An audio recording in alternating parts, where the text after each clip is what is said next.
Hello hi good morning. नमस्ते नमस्ते। हाँ जी सर गुड मॉर्निंग। आवाज आ रही है?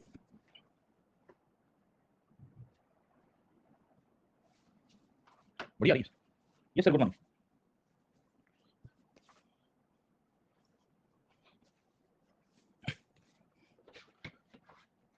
Yes sir good morning good morning. अपन दिवाली के बाद मतलब 5-6 दिवाली में का कितना दिन छुट्टी रखना है या आपका चालू रखो दिवाली पे? What is your thought? Continue Diwali के दिन तो सेशन है सुबह।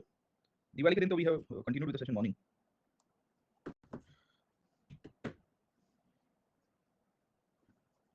हाँ 12 तारीख तक तो सेशन है। 12 के बाद की सेशंस की मैं बात कर रहा हूँ। 12 के बाद क्योंकि 12 के बाद शेड्यूलिंग नहीं किया था मैंने, बट प्लान कुछ कर लेते हैं। छठ पूजा तो कब है? 17 तारीख को है। 17-18-19 में से होगा ना। 12 को दिवाली है, शिव पड़तर दिवस है ना, 14वीं है बेस्तु वर्ष है, 19 को है ना छठ पूजा। 14 से रख लो 18 से 19 तक, 19 को है ना छठ पूजा।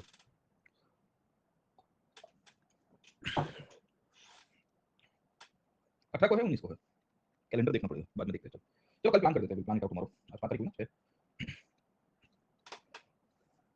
18 19 दोनों है। अच्छा दो मुहूर्त है, इंटरेस्टिंग है। मेन तो 19 को मतलब सेलिब्रेट किया जाएगा। दिवाली में मत दीजिए, छठ में दीजिए। अब देखिए हम ऐसी कल्चर से बिलोंग करते हैं जहाँ हर एक रीजन का अपना अपना इंपॉर्टेंस है। जैसे छठ की इंपॉर्टेंस समझ जाओ कि यूपी में है, बिहार में है, सर मेनली। बट दिवाली और दिवाली के बाद दूज है, भाई दूज जो आता है वो नॉर्थ में बहुत इंपॉर्टेंट है। हमारे यहाँ दिवाली और दिवाली के बाद तुरंत न्यू ईयर शुरू होता है, नया साल है ना, क्योंकि वी फॉलो विक्रम संवत इन गुजरात। तो वी विल सी दैट वो विक्रम संवत के कारण यहाँ पूरे नए साल का माहौल होता है, साल मुबारक से अपना। तो फिर वो 4-5 दिन का फिर वो पूरा गैप ही आता है। फिर ऐसा नहीं कि नहीं एक जगह पे छुट्टी है तो हम तो फिर क्या पूरा क्लास करेंगे तो सब करेंगे, नहीं करेंगे तो फिर 5 दिन छुट्टी करेंगे, समझ गए ना। तो दैट इज नो पॉइंट कि भाई यहाँ 2 दिन ज़्यादा छुट्टी दे दे और फिर बीच में क्लास करवा देना सर। फिर थोड़ा गैदरिंग भी होता है हमारे यहाँ, फेस्टिव गैदरिंग भी होता है। फेस्टिव गैदरिंग का मतलब है कि लोग इकट्ठे होते हैं, मतलब कर्फ्यू लग जाता है उसके बाद। तो दिवाली के 5 दिन तो लिटरली कर्फ्यू लग जाता है। क्योंकि लोग काम धंधा छोड़ के दिवाली के 2 दिन के बाद, मतलब नए साल की जैसे दूज के 1 दिन पहले है ना, बेस्तु वर्ष या जो एकम होता है जो फर्स्ट डे, उसके बाद तुरंत ही लोग घूमने चले जाते हैं sir. Sir is it true that books from Nalanda university? I am not sure. The reason is that कि नालंदा वाज बर्न डाउन ना सर। ओके, तो नालंदा को तो जला दिया गया। तो यहाँ की जो लिटरेरी ट्रेडिशन है या जो नॉलेज है, यहाँ का जो बुक्स था वो तो गायब नहीं होगा सर। ओके, मतलब मुझे पता नहीं कि इनिशियली कोई लेके गया हो और लेके फिर माइग्रेट ये जो है या बुक्स जो है उसको भेजी गई हो सर। तो chances are less. Chances are less का मतलब ये है कि शक्यता कम है कि यहाँ से किताबें गई होगी टू यूरोप और फिर उसके बाद, क्योंकि रेनेसॉ जो है वो we will see that last 10 दिन मंथ लो 20 से 30 नवंबर ऑफ नहीं करिए। हाँ, अभी तो नहीं, इस महीने तो नहीं होगा। इस महीने तो ऑलमोस्ट आप पकड़ने की कोशिश करिए। इस महीने तो हम लोग लास्ट के 10 दिन, क्योंकि बीच में हम लोग एक हफ्ता छुट्टी करेंगे ना सर। हाँ, तो बीच में एक हफ्ता छुट्टी हो गई तो 27-28 तक तो क्लास चलेंगे हमारे सब, 27 वाला 25 तारीख तक पकड़ के चलिए sir. So it will eventually cope up. तो डिपेंड करता है सर। खैर चलो, तो वापस आते हैं अपन and let us try to continue with what we are discussing in historical context. पर नॉर्मली आप पकड़ के चलिएगा कि 13 तारीख से लेकर 18 तारीख तक हम छुट्टी करेंगे। 13 14 15 16 17 18 ओके। तो 13 से लेके 17 या 18 तक हम लोग गैप कर सकते हैं टेंटेटिवली, ये सोचा है मैंने, है ना, समझे। और 13 से 18 जो दिवाली ब्रेक है सर, 12 को सुबह क्लास करेंगे। फिर यहाँ चौपड़ा पूजन होता है, मतलब दिवाली की पूजा वूजा होती है और उसके बाद देन ब्रेक लगता है सर। ठीक है, तो 13 या 13 को करना है तो कर सकते हैं सर। ठीक है, ये 13 को सुबह, क्योंकि 13 इस पड़तर दिवस, मतलब वो बीच में खाली दिवस है। जो first day of new year है वो 14 से शुरू हो रहा है। तो मोस्ट प्रोबब्ली चलो लेट्स सी, कुछ कुछ प्लान करते हैं सर आजकल में। अभी मैंने ऐड नहीं किया है सेशन, इसके लिए ऐड नहीं करवाया था क्योंकि वो टाइम टेबल 3 महीने का एडवांस में, 4 महीने का एडवांस में बनाया था, फिर कुछ टाइम टेबल 19-20 हो जाता है सर। ओके चलो, तो वापस आते हैं। अपन डिस्कस कर रहे थे with reference to the historical context and we were discussing about the regional kingdoms in middle era sir. Okay, अब देखिए यहाँ से लास्ट पार्ट में चले जाते हैं सल्तनत के। वो है सल्तनत का last part, that is with reference to regional kingdoms. Regional kingdoms के अंतर्गत आपको बहुत सारे सवाल आए हुए हैं और ये टॉपिक भी इंपॉर्टेंट है फॉर अस टू कॉम्प्रिहेंड, और मार्क्स भी अच्छे निकल के आएंगे। That is with reference to the dynasties of Gujarat, the dynasties of the Vijayanagar, the dynasties related to the Bahmani sultan as well sir. Okay, तो अगर आप हिस्टोरिकल कंटेक्स्ट में देखिए तो हम यहाँ पेपर 1 का जो टॉपिक नंबर है वो टॉपिक नंबर 18 के ऊपर आ चुके हैं सर। ठीक है, और 18 के टॉपिक के अंतर्गत we are talking about the rise of provincial dynasties in Bengal, Kashmir, Gujarat, Malwa, Bahmani and the Vijayanagar empire sir. ठीक है, एंड फाइनली हमने लोधी स्तूप देख लिया है और फिर फाइनली मुगल्स के ऊपर चले जाएंगे। तो we will see that little bit of provincial dynasties हम लोग समझेंगे, क्योंकि प्रोविंशियल डायनेस्टीज के अंदर से भी हमको जो समझना है वो यही समझना है कि भाई इस दौर के अंदर जो पॉलिटिकल चेंजेस थे वो कैसे हुए थे सर। और पॉलिटिकल चेंजेस के पॉइंट ऑफ व्यू से what were the advancement in the political states, how the new states were created, और उनके रिलेटेड कल्चरल इंप्लिकेशंस जरूर से याद रखें। कल्चरल इंप्लिकेशंस क्यों? क्योंकि आपको जो सवाल है वो कल्चर सेंट्रिक ज्यादा है rather than hardcore political facts. Okay, वे फलाने राजा के ऊपर बता दिए, उसमें कृष्णदेव राय और उनके ऊपर थोड़े बहुत आ सकते हैं, बट ज्यादातर क्वेश्चन जो है वो पॉलिटिकल सेंस में कम पूछे गए हैं सर। तो हम बेसिकली एक नया टॉपिक को शुरू कर रहे हैं, that is the regional dynasties और the provincial dynasties in the Vijayanagar period. Just second, I load the file as well, और फिर वहां से थोड़ा आगे चलेंगे। किधर गया सर, प्रोविंशियल किंगडम, सल्तनत, और प्रोविंशियल किंगडम्स में बेसिकली हम लोगों को इनकी कल्चर पॉइंट ऑफ व्यू से चीजें समझ में चाहिए, जहां यूपीएससी ने सवाल पूछे हुए हैं। ज्यादातर सवाल इसमें से जो आए हैं वो विजयनगर से आए हैं सर। ठीक है, So majority of the questions that were asked in the regional dynasties, that is with respect to Vijayanagar की विजयनगर की कहानी किस तरह से निकल के आई, and we also need to see this part कि आगे पीछे की जो थीम है, वो थीम के अंदर प्रोविंशियल डायनेस्टीज में से आर्किटेक्चर से सवाल आया है। एक मिनट सर, और भाई साहब लैंड करा दे, कहाँ गया सर? फाइल कहाँ चली गई? हाँ, तो अपन पहले शुरू करते हैं विजयनगर को, और विजयनगर क्योंकि इंपॉर्टेंट है, विजयनगर से आपको क्वेश्चंस मैक्सिमम पूछे गए हैं, तो विजयनगर देखेंगे और उसके बाद फिर रीजनल डायनेस्टीज के ऊपर एक ओवरव्यू ले लेंगे सर, क्योंकि विजयनगर का कॉस्ट बेनिफिट ज़्यादा अच्छा है compare to the regional dynasties, जहाँ we will come to know कि इनकी एडमिनिस्ट्रेटिव साइड और लिटरेरी साइड आपको मिलेगी। तो if you see the history of medieval India sir, the majority of the questions are asked on this topic, है ना? आपको पूछा गया द सोर्सेस ऑफ विजयनगर, इनके एग्रीकल्चर और इरिगेशन सिस्टम के ऊपर बताइए। सेगमेंटरी स्टेट मॉडल के ऊपर पूछा गया, सेगमेंटरी स्टेट अगर आपको पता होगा बर्टनस्टीन की पूरी बस्ती थी एंशिएंट इंडिया के अंदर, भी हमने डिस्कस किया था, और विजयनगर की स्टेट सिस्टम कैसे हुआ करती थी सर, ठीक है? Polity of Vijayanagar under Krishnadeva Raya sir, ठीक है? देखिए कृष्णदेव राय के अंतर्गत जो राज्य व्यवस्था थी वो कैसी हुआ करती थी सर। यहाँ अगर आप समझोगे तो फॉरेन ट्रैवलर्स के ऊपर आपको पूछा गया है। एक पूछा गया है कि how did it became the cultural capital of the south, दक्षिण भारत का कल्चरल कैपिटल कैसे बना। यहाँ फिर से फॉरेन ट्रैवलर्स पूछे गए हैं सर कि विजयनगर के अंदर फॉरेन ट्रैवलर्स ने क्या ऑब्जर्व किया। इसके साथ साथ वी विल फाइंड कि विजयनगर एम्पायर की ग्रोथ कैसे हुई, तो उसको एक सवाल पूछा है कि do you agree that the convergence of political vacuum and the impact of Islamic culture and polity has much to do with the growth of Vijayanagar empire, ठीक है? तो विजयनगर एम्पायर की ग्रोथ के पीछे क्या कारण थे, उसके पीछे उसने एक ओपिनियन सवाल पूछा है। यहाँ आपको एक किताब का नाम पूछा गया है जिसका नाम था अमुक्तम माल्यादा, ठीक है? तो अमुक्तम माल्यादा या Amuktamalyada the book that was written by Krishnadeva Raya, उसकी ऊपर टिप्पणी कीजिए सर, मतलब हैशटैग डेप्थ पूछता है आपको। और विजयनगर के अंदर से और भी सैकड़ों सवाल आपको यहाँ से मिलेंगे, that is with respect to Vijayanagar kingdom, Krishnadeva Raya as an ideal ruler, architecture of Vijayanagar, society of Vijayanagar. Krishnadeva Raya के ऊपर जीएस में सवाल पूछा हुआ है और डाला गया है कि he himself was not an accomplished scholar but a great pattern of learning and literature sir. तो सारी भाषा में देखोगे विजयनगर के ऊपर से सब कुछ पूछा गया है सर। कहने की बात ये है कि Vijayanagar has been asked in very different sense, and the whole medieval Indian dynasties, उसमें जो प्रोविंशियल किंगडम्स है, उसमें कहीं पे सबसे ज्यादा किसी के ऊपर सवाल पूछा गया है तो वो विजयनगर से आया है, ओके? तो हमें ये क्लैरिटी होनी चाहिए कि भाई out of all the provincial kingdoms of Kashmir, Gujarat, Malwa, even the Bahmani, Bahmani में से भी एक सवाल आया हुआ है, but not much question have been asked, okay? ज्यादा फोकस इसका यहाँ पे है क्योंकि ये सबसे मेन डायनेस्टी हुआ करती थी। इनके ऊपर से आर्किटेक्चर का भी सवाल आ सकता है, इनके ऊपर से कल्चर का भी सवाल आ सकता है, और भी टॉपिक्स के ऊपर से सवाल इनके ऊपर से बन सकते हैं सर, ठीक है? तो हम सब कुछ इकट्ठा करके पढ़ने की कोशिश करेंगे, try to study and understand कि how the Vijayanagar dynasty came into the picture, उसकी क्या हिस्ट्री रही है और कहाँ से ये निकल के आए थे सर, ठीक है? तो बेसिकली विजयनगर एम्पायर के बारे में नॉर्मली किसी को पता नहीं था सर, ठीक है? और विजयनगर एम्पायर के लिए इतिहास के अंतर्गत बेसिकली किताब लिखी गई थी रॉबर्ट सेवल के द्वारा, जिसका नाम था फॉरगॉटन एम्पायर सर।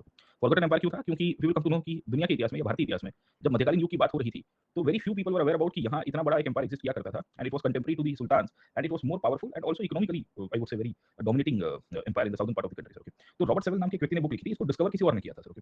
तो there was a British official called as Colin Mackenzie sir, okay? And he was more of a engineer working in the British administration, and he was going there in the regions of Hampi and Vijayanagar in the Karnataka for some engineering excavation work, okay? And at that time he realized this part कि यहाँ जो artefacts और monuments जो देखने को मिल रहे हैं, इनकी कुछ हिस्टोरिकल कंटेक्स्ट है और ये कंटेक्स्ट इमीडिएट टाइम पे नहीं है, थोड़ा बहुत पीछे जा रहा है। और इसके बाद फिर रिसर्च हुआ, डिस्कवरी हुई और फिर ये बुक लिखी गई। ये रॉबर्ट सेवल का नाम आपको इस बार पीटी में भी पूछ दिया गया था कि भाई ये कौन था सर, ठीक है? तो रॉबर्ट सेवल, लॉन्गहर्स्ट और दो नाम थे, अलेक्जेंडर री करके एक और आर्कियोलॉजिस्ट था, और फिर चार नाम पूछ दिए थे और कहा गया था कि इनमें से कौन-कौन लोग हैं जो क्या कह सकते हैं कि आर्कियोलॉजिस्ट है या इंजीनियर्स है, वैसे सवाल आपको पूछे थे ना? तो यूपीएससी की बड़ी फेवरेट टॉपिक है सर, है ना? यहाँ से आपको सवाल बहुत बार पूछे गए हैं सर, ओके? तो वी विल सी कि विजयनगर से हमें क्या याद रखना है। तो विजयनगर से पॉलिटिकल हिस्ट्री के ऊपर अगर आप देखोगे तो सवाल नहीं आया है सर, ओके? ज्यादातर सवाल आपको यूपीएससी ने विजयनगर के अंदर से जो पूछे हैं, वो कल्चरल हिस्ट्री के ऊपर से ज्यादा पूछे और सोर्सेस के ऊपर से ज्यादा पूछे हैं। So majority of the question that UPSC had asked in the previous questions as well, it is mainly related to culture and sources only sir. तो हम भी मूलतः से क्या करेंगे कि कल्चर सेंट्रिक बात करेंगे, बाकी सोर्सेस सेंट्रिक बात करेंगे। सोर्सेस में फॉरेन ऑथर्स बहुत सारे आए थे विजयनगर में, करीबन 9 से ज्यादा फॉरेनर्स आए हुए हैं। ये 8, 9, 10 फॉरेनर्स जितने भी आए हुए हैं, इन्होंने क्या-क्या विजयनगर के बारे में ऑब्जर्व किया है। जैसे पीटी में आपको फैक्चुअल नॉलेज पूछता है, और जो मेंस के अंदर अगर आप समझोगे तो इसी को ही वी विल सी कि ट्रांसलेट करके नए तरह से ये रिफ्लेक्ट करने की कोशिश करेगा सर, ठीक है? Antecedents of Vijayanagar, segmentary state हो गया है 2015, Vijayanagar cultural capital of the south, ज्यादातर क्वेश्चन हमने कवर किए हुए हैं। एक आध 2 साल में इसमें आए होंगे सर, क्या कह सकते हैं कि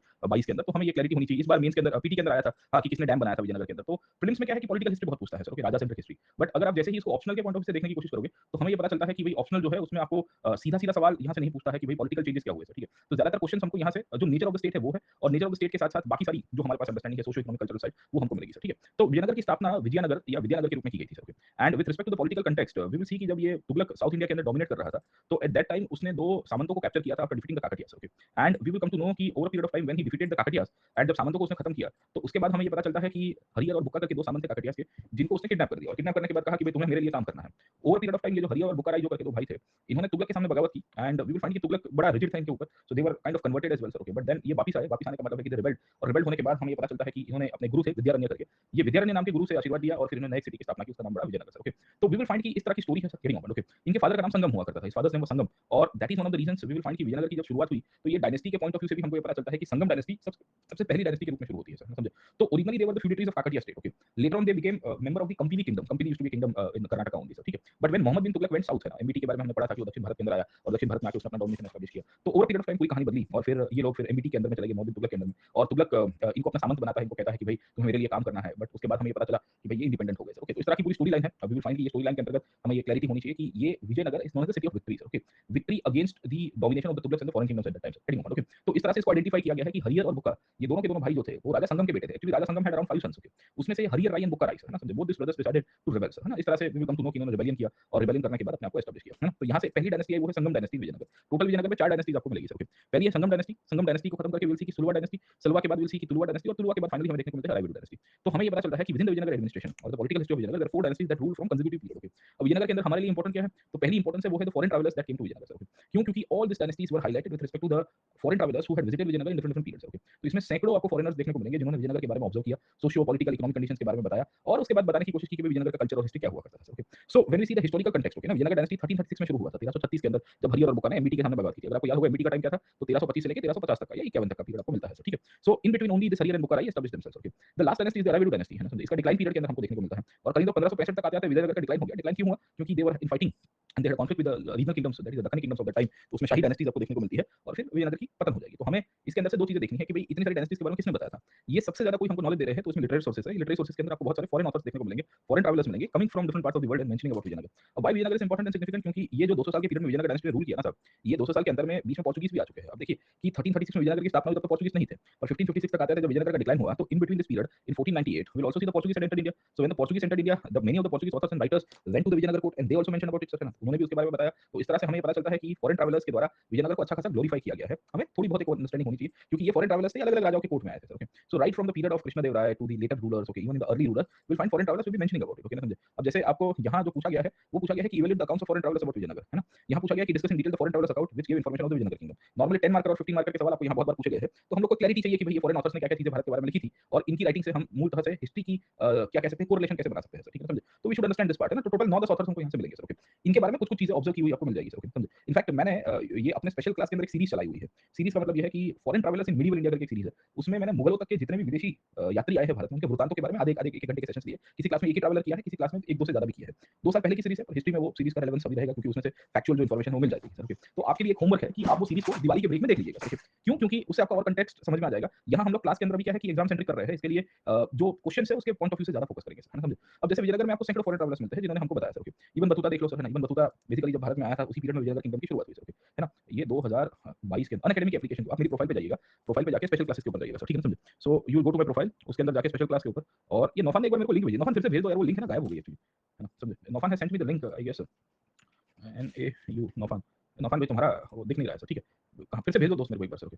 डिलीट कर दिया। काफ़ी बच्चे ना मैसेज करके फिर डिलीट कर देते हैं, ऐसा उनको लगता है कि ऐसा मास्टर उनको ऐसा आपको क्या कहते हैं कि फ़ोन में सॉफ्टवेयर डाल के हम लोग को ना समझे। चलिए सर, ओके। तो नौफान का तो दिख नहीं रहा है पर मतलब नीचे चला गया है कहीं पे सिस्टम के अंदर, पर चीज़ें चलती रहती है, सर। खैर चलो, तो वी विल फाइंड कि क्या कहते हैं कि स्पेशल क्लास में जाना, उसमें फॉरेन ट्रैवलर्स की एक सीरीज देख लीजिएगा, सर, ठीक है ना, समझे। यहाँ तो आपको करवा देता हूँ एक मैक्रो पॉइंट ऑफ व्यू से कि क्या-क्या ऑब्जर्वेशन थी और उनकी सिग्निफिकेंस क्या है, सर, ओके। तो वी विल सी कि the foreign travellers in medieval India. अच्छा, बाय द वे आपकी टेस्ट सीरीज शुरू हो गई है, सर, ओके। मैं तो बताना ही भूल गया, सर, ना। मुबारक हो, sir, okay. So we are starting off with the test series and with respect to test series we are basically doing this, okay ना, समझे। ये main sir history optional, sir, daily answer writing, ये daily answer writing की पूरी जितने भी लोग आप लोग लिखोगे, है ना, समझे। ये रही लिंक डाल दी, सर, ठीक है ना, समझे, ओके। ये हमारे हाथ में आएंगे, सर, ठीक है। तो इसमें हम लोग थोड़े बहुत पीवाईक्यूज भी करेंगे and will also do this part, okay ना, समझे। तो इसकी इवैल्यूएशन भी आपको मिलेगी, सर। तो देखते हैं कि बहुत लोगों को ऐसा था कि सर आंसर राइटिंग कैसे करना है, किस तरह से करना है, सर, ठीक है। तो अब ये शुरू हो गया तुम्हारा, सर, करेंगे, ओके। तो हाँ, ये सीरीज है, मैंने आपको बताया ना कि this is a series that we are doing, sir, okay. तो कहानी क्या है, वी विल फाइंड कि फॉरेन ट्रैवलर्स हमको मिलते हैं। ये फॉरेन ट्रैवलर्स बहुत सारे टाइम से हमको विजयनगर के बारे में बताएंगे, सर, ओके। अब जैसे we will come to know कि इब्न बतूता आया, Ibn Battuta will be coming in the court of Harihara one, या he is contemporary to that as well, sir, करेंगे, okay. And we will come to know कि he will be observing about what was the condition. या आपको कोंती जैसे लोग देखने को मिलेंगे। निकोलो कोंती वेनिस से आया था, ये मार्को पोलो के बाद आता है, सर। मार्को पोलो काकटियास के अंदर आया था, राइट। तो उसने भी बहुत सारी चीजें ऑब्जर्व की हैं। Will see that Domingo Paes करके एक व्यक्ति आपको मिलता है, ये कृष्णदेवराय के कोर्ट में आता है, उसने बहुत सारी चीजें ऑब्जर्व की। आपको बरबोजा और नूनिस जैसे लोग भी मिलेंगे। इनफैक्ट नूनिस जो था वो पोस्ट कृष्णदेवराय है। आपको पीटी में अगर आपको याद होगा तो even in the prelims examination UPSC had asked question कि भाई नूनिस ने क्या-क्या चीजें ऑब्जर्व की थी और वुमेन के बारे में क्या बताया था, सर, ठीक है। तो ये कृष्णदेवराय मतलब 1540 में आता है। Actually Achyutadevaraya was a ruler in the 1540 region और in the period of 1540s, okay. Paes and Barbosa are almost contemporary of Krishnadevaraya, sir, okay. Niccolo Conti and Battuta were preceding Krishnadevaraya, क्योंकि कृष्णदेवराय हमारे लिए सबसे बेंचमार्क है विजयनगर डायनेस्टी के अंदर से, क्योंकि he belong to a dynasty called Tuluva dynasty, sir, okay. और विजयनगर में ये जो डायनेस्टी है ये 1500s में पावर के ऊपर आई थी। कृष्णदेवराय का जो टाइम पीरियड था वो 1520 या 09 से लेके 1529 तक आपको मिलता है, ओके। और in between this period and tenure we will come to know कि ये जो डेवलपमेंट है वो हमको यहाँ से मिलेगा, ठीक है, समझे। तो वी विल सी दैट हमें क्लैरिटी होनी चाहिए कि ये जितने भी क्या कह सकते हैं कि ऑथर्स से, ये ऑथर्स कृष्णदेवराय के पहले आए थे, कोई बाद में भी आपको देखने को मिलता रहेगा, सर, ठीक है, समझे। तो इसके पॉइंट ऑफ व्यू से सबसे पहला कोई ट्रैवलर आपको यहाँ से मिलेगा वो है कोंती, सर, ठीक है, समझे, वेरी इंपॉर्टेंट, ओके। ये Conti came in the 1420s period, sir, okay ना, समझे। फिर इसी के कंटिन्यूएशन में विल कम टू नो कि अब्दुल रज़ाक करके एक और व्यक्ति आएगा, वो भी विजयनगर से ही आता है। अब्दुल रज़ाक को समरकांडी कहते हैं। समरकांडी इसके लिए, ये वाला रज़ाक नहीं, पर इसको याद रखने के लिए फोटो डाला हुआ है, सर, ओके। ये पाकिस्तान का प्लेयर था, ये किसी और के सामने नहीं खेलता था, इंडिया के सामने सबसे ज्यादा खेलता था, सर, ठीक है। तो अब्दुल रज़ाक की कहानी आपको यहाँ से देखने को मिलती है। उसके सिवाय आपको एक और मतलब है ना, अगर आपको लिखना है तो there are authors other than this, जैसे लिस्ट आप बना दीजिए कि अब्दुल रज़ाक, सर, ठीक है ना, अब्दुल रज़ाक, सर, है ना, समझे, करेंगे अपन, ओके। नूनिस तो मैंने आपको बता दिया। फिर there is a Russian coming to India that is called as Nikitin, sir, okay. So will come to know कि एक व्यक्ति रशिया से आया, इसका नाम था Nikitin. He will also be writing about India and the Vijayanagar dynasty, okay. फिर एक पोर्चुगीज आया होता है जिसका नाम है बार्थेमास, है ना। पोर्चुगीज तो बहुत सारे आए क्योंकि पोर्चुगीज को मजा आती थी भारत के अंदर। And will come to know कि they will be writing about India and the history as well, sir. नहीं, पोर्चुगीज नहीं, इटालियन था, sir, Barthema, my bad, sir, okay. तो दो इटालियन भी थे, सर। फिर बारबोजा मैंने आपको बताया, बारबोजा मेनली वो था जो कृष्णदेवराय। फिर पेस आता है, सर, ठीक है। इसमें we will come to know कि हमें एक और व्यक्ति देखने को मिलता है जिसका नाम था घाशिया डी ऑर्टा सर, ठीक है। And we will come to know कि Garcia de Orta basically European ही था जो इसके विजयनगर के कोर्ट के अंदर आएगा। विल आल्सो फाइंड कि नूनिस भी आया, नूनिस मैंने आपको बताया 1540 के पीरियड के अंदर आता है। फिर एक वो क्या कह सकते हैं पादरी आते हैं जिनका नाम था सीजर फ्रेडरिक सर, ठीक है ना समझे। और ये भी विजयनगर के बारे में लिखेंगे। ये फॉरेन ट्रैवलर्स के अंदर विल आल्सो फाइंड कि एक व्यक्ति आपको मिलेगा जिसका नाम है फरिश्ता। फरिश्ता एक्चुअली लिखता था बहमनी और वो दक्कनी किंगडम से। बट इंपॉर्टेंट ये है हमारे लिए कि फरिश्ता जो है वो विजयनगर के बारे में हमें नॉलेज देता है सर, ठीक है ना समझे। क्यों? क्योंकि वो कंटेम्परेरी था उसके दौर के अंदर ही 17th सेंचुरी के अंदर। So that is one of the reasons we will see that इसकी इंपॉर्टेंस थी सर, ओके। तो इब्राहिम आदिल शाह करके एक राजा था आदिल शाही डायनेस्टी के अंदर, उनके कोर्ट में ये बैठा था 17th सेंचुरी में जब विजयनगर का डिक्लाइन हो रहा था। But he is talking about Krishnadevaraya and other kings of Vijayanagar dynasty. तो आप देखोगे 1 2 3 4 5 6 7 8 9 10 11 करीबन 11 ऑथर्स के आसपास हमको विजयनगर के अंदर मिलते हैं जिन्होंने हाईलाइट किया है और विजयनगर की हिस्ट्री में बताया सर, ओके। अब जैसे कौंती करके ऑथर है सर, ठीक है समझे। कौंती की कहानी क्या है? He is seen as one of the earliest travellers coming to the court of Vijayanagar. तब तो पोर्चुगीज खुद भी नहीं आए थे और ये भाई साहब आया था वेनिस से सर, ठीक है समझे। तो we will come to know कि he was more of Venetian author. ये रिपीट करता है the story of the Italian person Marco Polo. अगर आपको मार्को पोलो याद होगा तो मार्को पोलो बेसिकली इसी दौर में मतलब 100 साल पहले 150 साल पहले भारत में आया होता है सर, ठीक है। इसकी कहानी ये है कि इसकी भी राइटिंग में प्रॉब्लम ये है कि इसने खुद नहीं लिखा है। ये रिपीटेशन हुआ मार्को पोलो का और इब्न बतूता का सर, ओके। मार्को पोलो के भी साथ ये हुआ था कि व्हेन ही वेंट बैक उसको वहां के राजा ने जेल में डाल दिया। बोले मेरे को पूछे भी ना कहां घूम के आया। फिर वहां कोई कैदी बाजू में बैठा था उसका साथी था है ना, रूम पार्टनर था उसका, सेलमेट था एक तरह से कि भाई तू कहां से घूमते जेल में क्यों आया? 300 तो लगी तेरे ऊपर। बोले 300 तो नहीं लगी मेरे ऊपर, मैंने बॉर्डर क्रॉस की वो मेरे ऊपर चार्ज लग गया सर, ओके। तो इसके कारण फिर वो दोनों के बीच में राब्ता हुआ and then they the other one started writing about, okay. The same happened with Ibn Battuta as well sir, okay. तो Conti belong to Venice. He came to the court of Devaraya two. Devaraya two was the ruler in the preceding period of the 15th century. और इसकी जो stories है वो pope के एक Christian secretary थे इनके द्वारा लिखी गई थी। इसने बेसिकली बहुत सारी जगहों के ऊपर ट्रैवल किया, खंबात में ट्रैवल किया, फिर पशुमरिया और विजयनगर, अब these are the Latin names of the Indian places, okay. उसको ही हाइलाइट करने की कोशिश करेंगे। और इसके साथ-साथ ही also talks about the east coast of India, most probably Mallapur मतलब आज के तमिलनाडु वाले रीजन में गए होंगे, जहां ये कह रहा है कि मुझे क्रिश्चियन बेसिकली टोम मिली थी सेंट थॉमस की। क्योंकि ये 15th सेंचुरी है तो क्रिश्चियन जो मिशनरीज थे या क्रिश्चियन बहुत सारे सेटलर्स थे इंडिया में आ चुके थे in different different forms, okay. तो they he will be explaining about what his experiences were, ठीक है। इसने मेन मूल तरह से विजयनगर के बारे में लिखा है, उसको विजन के इलाके के रूप में ये कहता है और विजयनगर की प्लानिंग के बारे में ये बताता है कि विजयनगर में कैसे लोग खाते पीते थे, नाचते कैसे थे, रिचुअल्स कैसे करते थे, दिए जलाते थे। Most probably he is talking about the Diwali festival, क्योंकि उसने दिया जलाने की बात की है, नए कपड़े की बात की है और होली वर्धन की बात की है सर, ठीक है ना समझे। ये बोलते थे कि ऐसे कोई त्योहार 3 बार होते थे, पर इसमें जो इसको जो सबसे ज्यादा हाईलाइट करता है ये दर्शा रहा है कि ये कोई दशहरा का त्योहार है या we will come to know कि राम महानवमी का त्योहार है या दिवाली के फेस्टिवल की बात कर रहा है सर, ठीक है। तो इसने काफी सारी चीजें ऑब्जर्व किया। उसने विजयनगर की ज्योग्राफी के बारे में बताया हमें कि देखो इस दौर के अंदर ज्योग्राफी कैसी हुआ करती थी, कितने लोग रह रहे हैं उसके बारे में भी ये बताएगा सर, है ना समझे। और साथों के साथ वो अल्टीमेटली जब वापस गया तो उसने अपने रूट को भी हाईलाइट किया कि भाई देखो मैं वापस गया south east Asia, south east Asia से फिर वापस विजयनगर में आया, विजयनगर मतलब साउथ के किंगडम्स में, और फिर मैं मिडिल ईस्ट होते हुए अपने देश में चला गया सर, ठीक है। तो कुंती सबसे पहले व्यक्ति के रूप में से देखा गया है जो फॉरेन पॉइंट ऑफ व्यू से विजयनगर में आता है। कुंती के बाद एक धड़ा लग जाता है, मतलब एक के बाद एक के बाद एक आपको सैकड़ों लोग देखने को मिलेंगे जो विजयनगर के अंदर आएंगे। कुंती के इमीडिएटली बाद आया आपका Abdul Razzaq समरकांडी sir, okay.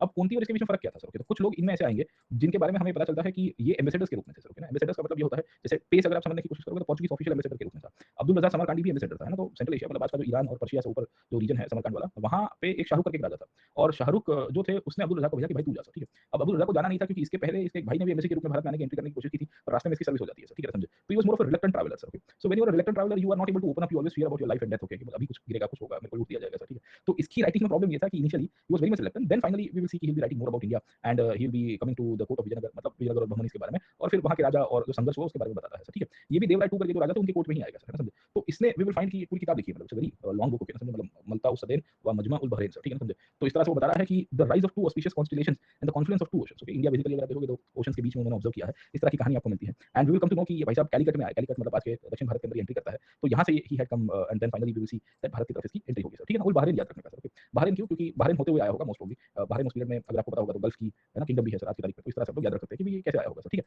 So he came to Muscat, Muscat होते हुए we will find to will come to know कि कैलिकट होते हुए फिर मैंगलोर और बेल्लूर और विजयनगर आया। इसने भी बहुत सारी चीजें ऑब्जर्व की। अब देखिए इनके सबके सब ज्यादातर जनरल ऑब्जर्वेशन है, जैसे विल कम टू नो कि इसने इकोनॉमी के बारे में ऑब्जर्व किया होगा, इसने सिटी प्लानिंग के बारे में ऑब्जर्व किया होगा, पॉलिटिकल कंडीशंस के बारे में ऑब्जर्व किया होगा, व्यापार किसके साथ हो रहा है। इनफैक्ट वो आया था मस्कत से सर, ठीक है। मस्कत से आने का मतलब ये है कि India was trading with मस्कत at the time, है ना समझे। ओमान के साथ हमारा व्यापार हो रहा था और खंबात से लेके पूरा का पूरा जो वेस्ट कोस्ट है इंडिया का वो बहुत एक्टिव था उस दौर में, है ना। केरला से लेके गुजरात से लेके आज के महाराष्ट्र वाला और गोवा वाला जो रीजन है, इन सब जगहों के ऊपर से काफी लोग व्यापार करते थे, इसके कारण कंटिन्यूटी में आता है सर, ठीक है समझे। तो वी विल फाइंड कि ही talks about the observations of the people, है ना। वो बताने की कोशिश करता है कि देखो यहाँ के लोग ऐसे दिखते हैं, इनकी परिस्थिति कुछ ऐसी हुआ करती थी। फिर कैलिकट के बारे में उसने ऑब्जर्व किया क्योंकि ही landed eight Calicut. In fact Calicut के पॉइंट ऑफ व्यू से वो सरप्राइज हो गया था कि उसको लगा कि मैं अकेला ही आऊंगा सर, बट देन इंटरेस्टिंग बात ये है कि ही इज मेंशनिंग कि मेरे सिवाय एबिसिनिया, जिरबाद और जंगीबार, मतलब बेसिकली आज के जांजीबार, अफ्रीका से भी लोग आ रहे हैं सर, ठीक है। और वो ये बताने की कोशिश कर रहा है कि इस दौर में जब मैं उतरा यहाँ पे तो मुझे कोई भी प्रकार की लॉ एंड ऑर्डर की चिंता नहीं हुई and we will see that चोरी चपाटी नहीं हो रही थी क्योंकि जस्टिस और सिक्योरिटी बड़ी टाइट थी सर, तो दिस शोज की the stability of that time. उसके बाद ये विजयनगर के कोर्ट में गया and then he goes to the court of Devaraya two और ये बताने की कोशिश कर रहा है कि देवराय टू क्या करते थे सर, ठीक है ना समझे। तो देवराय टू को उसने डिप्लोमेटिक एक्सचेंजेस दिए, गिफ्ट दिए, थोड़ी बहुत इधर-उधर की बातें, राजा क्या पहन रहा था सर, ठीक है ना, ज्वेलरी के रूप में ये बताने की कोशिश की और फाइनली इसने कोर्ट पॉलिटिक्स के बारे में बताया। दो तीन चीजें इसने बताने की कोशिश की।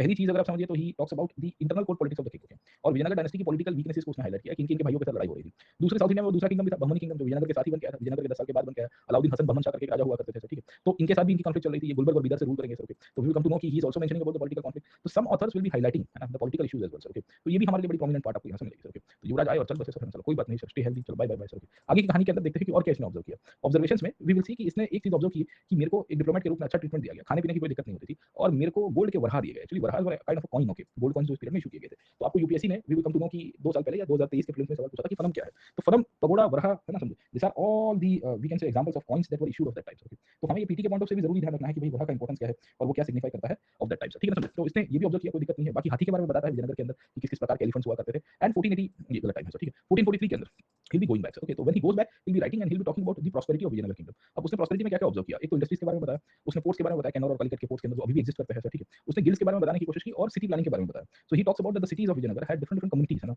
And professions. जैसे गिल्ड उस पीरियड के अंदर भी एग्जिस्ट कर रहे थे, दर्शा रहा है कि south India was still prosperous, देखो नॉर्थ में हमको गिल्ड्स के एविडेंसेस कम मिलते हैं। So in the northern part of the country we see lesser number of guilds, okay, but the moment we see the southern part of the country we see proper functioning of the guilds as well, okay. तो ये भी हमारे लिए prominent part है जो इसने observations की थी इंडस्ट्रीज के बारे में, परफ्यूम के बारे में और पॉपुलेशन के बारे में उसने ऑब्जर्व किया है, गोल्ड के बारे में बताने की कोशिश की है। ओवरऑल इसने ये भी बताया है कि प्रॉस्पेरिटी थी पर साथ में ऑपरेशन भी था। ऑपरेशन क्यों था, क्योंकि विजयनगर की एडमिनिस्ट्रेशन के अंतर्गत जो लोकल फ्यूडल लॉर्ड्स थे they were also involved in the tax collection as well, ठीक है समझे। तो वी विल फाइंड कि ये दो तरह की ऑब्जर्वेशन करता है जो कॉन्ट्राडिक्टरी थी। एक साइड के ऊपर कह रहा है कि प्राइसेस कम थी, दूसरे साइड के ऊपर कह रहा है कि किसानों को एमएसपी नहीं मिलती थी, एमएसपी नहीं मिलती थी तो उनको अपनी प्रोड्यूस बहुत सस्ते में बेचनी पड़ती थी, ठीक है। So is talking about this part as well, है ना। दूसरे साइड के ऊपर ये भी कह रहा है कि प्रॉस्पेरिटी थी, मोस्ट प्रोबब्ली इसने जो प्रॉस्पेरिटी देखी थी वो रूलिंग क्लास में या हायर क्लास में देखी थी क्योंकि डिप्लोमेट था सर, ओके। अब being a diplomat he would have observe certain things, okay. तो इसके कारण वी विल सी कि बता रहा है कि देखो यहाँ बहुत बढ़िया बातें थी, कोई दिक्कत नहीं है। तो इस तरह से विजयनगर के बारे में उसने ऑब्जर्व किया। ये विजयनगर में we will find over period of time बाकी सारे लोग भी आते हैं और ये रजाक आके चला गया और उसने वी विल फाइंड की छोटी-मोटी चीजें ऑब्जर्व की। इसमें फिर तीसरा आया निकितीन। अब देखिए Nikitin never came up with an embassy sir, okay समझे। और ये व्यापारी था, ये भटकता भटकता भारत की तरफ आया, रशिया से आया होता है, ठीक है समझे। तो there is a place called Tver, वहां पे एक मेडिकल कॉलेज है, लोग पढ़ने जाते हैं ना, जॉर्जिया, यूक्रेन, रशिया। तो यहाँ ट्वेर स्टेट मेडिकल कॉलेज है सर, ठीक है। रशिया में बहुत मेडिकल पढ़ने जाते हैं, आज की तारीख में थोड़ा चीजें बदल गई है, पहले बहुत था सर, ओके। तो ये ट्वेर करके जगह से ये व्यापारी के रूप में आया। ये आया तो अकेला नहीं था, ये घोड़ा लेके आया था सर, ठीक है। घोड़ा क्यों लेके आया था, क्योंकि इसको ऐसा था कि ये घोड़े को मैं ट्रेड ऑफ के रूप में सेल करूंगा भविष्य के अंदर। ये हुआ भी सही, है ना। एक बार इसको धर दिया गया था सर, ठीक है। धरने का मतलब है कि when he was roaming in the southern part of the country इसको वो बहमनियों ने रोक दिया, बोले कितने चलिए सर, ओके। बोले कुछ नहीं, मैं तो घूमते घूमते आया था, तो जिंदा रहना है कि नहीं रहना। तो इसने फिर फाइनली अपने घोड़े का ट्रेड ऑफ किया सर, डील लगा दी। डील ऐसे लगाई कि भाई देखो ये घोड़ा बेच देता हूँ और ये यूरोपियन घोड़ा है, बहुत अच्छी नस्ल का है, तुम्हारे लिए ठीक होगा सर, है ना समझे। तो इस तरह से घोड़ा बेच के इसने अपनी जान बचाई थी। ये निकितीन उस दौर के अंदर खास करके अगर आप समझिए तो 15th सेंचुरी के एंड में आया है। एक्चुअली सीक्वेंस ऐसा है कि पहला आपका कौंती आया, कौंती के बाद रज़ाक आया, रज़ाक के बाद निकितीन आपको मिलता है। अभी भी अगर आप समझने की कोशिश करिए तो हमें पूरी तरह से पोर्चुगीज की एंट्री नहीं मिल रही क्योंकि ये 1470s का पीरियड था सर। सो बिकॉज़ ये 1470s का पीरियड था तो निकितीन ने जो ऑब्जर्व किया वो हमें पता चलता है सर, ठीक है। तो he came up with the horse, he also came by sea route only, ज्यादातर सी रूट के थ्रू आए हैं और उसने फिर बेसिकली चौल और भारत के अलग-अलग विस्तार में ट्रैवल किया था सर, ओके। ज्यादातर लोग खंभात में बहुत लैंड करते थे। तो इनफैक्ट आप देखिए कि जब कौंती आया तो कौंती भी खंभात की तरफ आया था। तो कैम्बे और Khambhat used to be the most important entry port जो नॉर्मली वेस्ट एशिया के साथ कनेक्टेड था। बाकी महाराष्ट्र में चौल करके एक जगह भी है सर, है ना समझे। जहां वी सी कि मराठा और लेटर ऑन पोर्चुगीज और फिर अंग्रेज भी अपना डोमिनेशन बनाएंगे सर, ओके। ये भी पीटी में पूछ दिया था कि भाई चौल, घंटसाला, कदूरा ये क्या है, और पोर्चुगीज ने यहाँ पे लड़ाई भी की थी, battle of Chaul sir, okay. तो the first battle of Chaul और दीव की जो लड़ाई है वो यहाँ से ही आपको मिलेगी सर, है ना समझे, ओके। तो वी डू सी, हमें ये पता चलता है कि इस दौर के अंदर काफी सारे फॉरेनर्स आएंगे, इन्होंने जो जो चीजें ऑब्जर्व किया वो हमें पता चलनी चाहिए। ज्यादातर फॉरेनर्स ने दो चीजें बड़ी सिग्निफिकेंटली ऑब्जर्व किया, वो थी the political conflict of the times, okay. और ये बंदा विजयनगर से ज्यादा बहमनियों में ज्यादा रुका था सर, ठीक है। बहमनी किंगडम जो बाजू में ही था, गुलबर्ग और बीदर से एग्जिस्ट कर रहा था। So he stayed in the बहमनीज। तो ये बेसिकली बहमनी के पॉइंट ऑफ से बता रहा है कि इनकी लड़ाई विजयनगर के साथ हो रही थी। So is talking about the Vijayanagar kingdom as a continuous conflict and the conflict has raised in a multiple way as well sir, okay समझे। तो हमें ये कॉन्फ्लिक्ट के बारे में पता होना चाहिए कि ये क्यों आया था, कैसे हुआ था। So he went to Bidar and he also talks about Mahmud Gawan. Mahmud जवान अगर आपको पता होगा तो बहमनी किंगडम का राजा था और ये खुद बेसिकली विदेशी था। महमूद जवान वो तो पर्शियन, ओके। उसको टाइटल दिया गया था Malik ut Tujjar. Malik ut Tujjar is the prince of the merchants, okay, कि व्यापारियों में राजा। और फिर व्यापारियों में राजा बनते बनते खुद पॉलिटिकल राजा बन जाता है, ठीक है। And he is talking about Malik उत महमूद जवान तुजार, मतलब वो टाइटल बड़ा प्रोमिनेंट और पॉपुलर हुआ करता था क्योंकि ये कह रहा है कि मैं खुद भी तुजार हूं, है ना। वो भी ईरान से आया था, रशिया से ईरान होते हुए, ईरान से होते हुए हॉर्मुज से इंडिया की तरफ आया। फिर उसने बीदर के रूप में बताया क्योंकि Bidar is the main capital, okay. Bahmani kingdom था तो ऑब्वियस है कि इसकी ऑब्जर्वेशंस के अंदर आपको मुस्लिम सेलिब्रेशंस मिलेगी, है ना। तो स्टेट सेलिब्रेशंस में ईद की सेलिब्रेशंस आपको मिल जाती है। कंपैरेटिवली हमने देखा कि कौंती ने देखा वो मोस्टली दिवाली, दशहरा की बात कर रहा था, ठीक है। तो पॉम्पस की बात करेगी और फिर उसने ये बताने की कोशिश की कि विजयनगर और बहमनी किंगडम जो है ये सबके सब लड़ाई करते रहे, okay. So he talks about Vijayanagar, the fortification, the rivers and he is also talking about the sultan of Vijayanagar, है ना। तो वो कहता है कि हिंदू सुल्तान थे, ओके। दूसरी कहानी इसने इंटरेस्टिंगली ऑब्जर्व की वो थी भारत की सोशल कंडीशंस के बारे में। सोशल कंडीशंस में he talks about the Jyotirlinga called as Mallikarjuna, ठीक है समझे। तो आपको पता होगा 12 ज्योतिर्लिंग है सर, ठीक है। उसमें अल बरूनी ने we will come to know talks about the Somnath, है ना समझे। तो वैसे ही एक और फॉरेनर है जिसने मल्लिकार्जुन टेंपल्स के बारे में बात की, कर्नाटक के अंदर आपको मिलता है सर, ठीक है। एंड ही टॉक्स अबाउट कि different different people are following which kind of क्या कह सकते हैं religious practices as well. And then finally he is also talking about economic conditions, okay. अब आप देखिए कि इकोनॉमिक कंडीशंस उसने मार्केट ऑब्जर्व किया है, ट्रेडिंग ऑब्जर्व किया, क्योंकि ट्रेडर था ना तो ही talks about the economic part more, okay. तो जैसे स्पाइसेस के बारे में बताया है, कस्टम ड्यूटीज के बारे में बताया है, साउथ इंडिया की पर्ल्स, जेम्स एंड ज्वेलरी के बारे में बताने की कोशिश की और कैलिकट के बारे में बताया है। So that is one of the reasons कि Nikitin came in the 1470s period. By that time Calicut had become the centre of trade. So when Vasco will come to India in 1498 we do see वो कैलिकट के ऊपर ही land करेगा, समझे।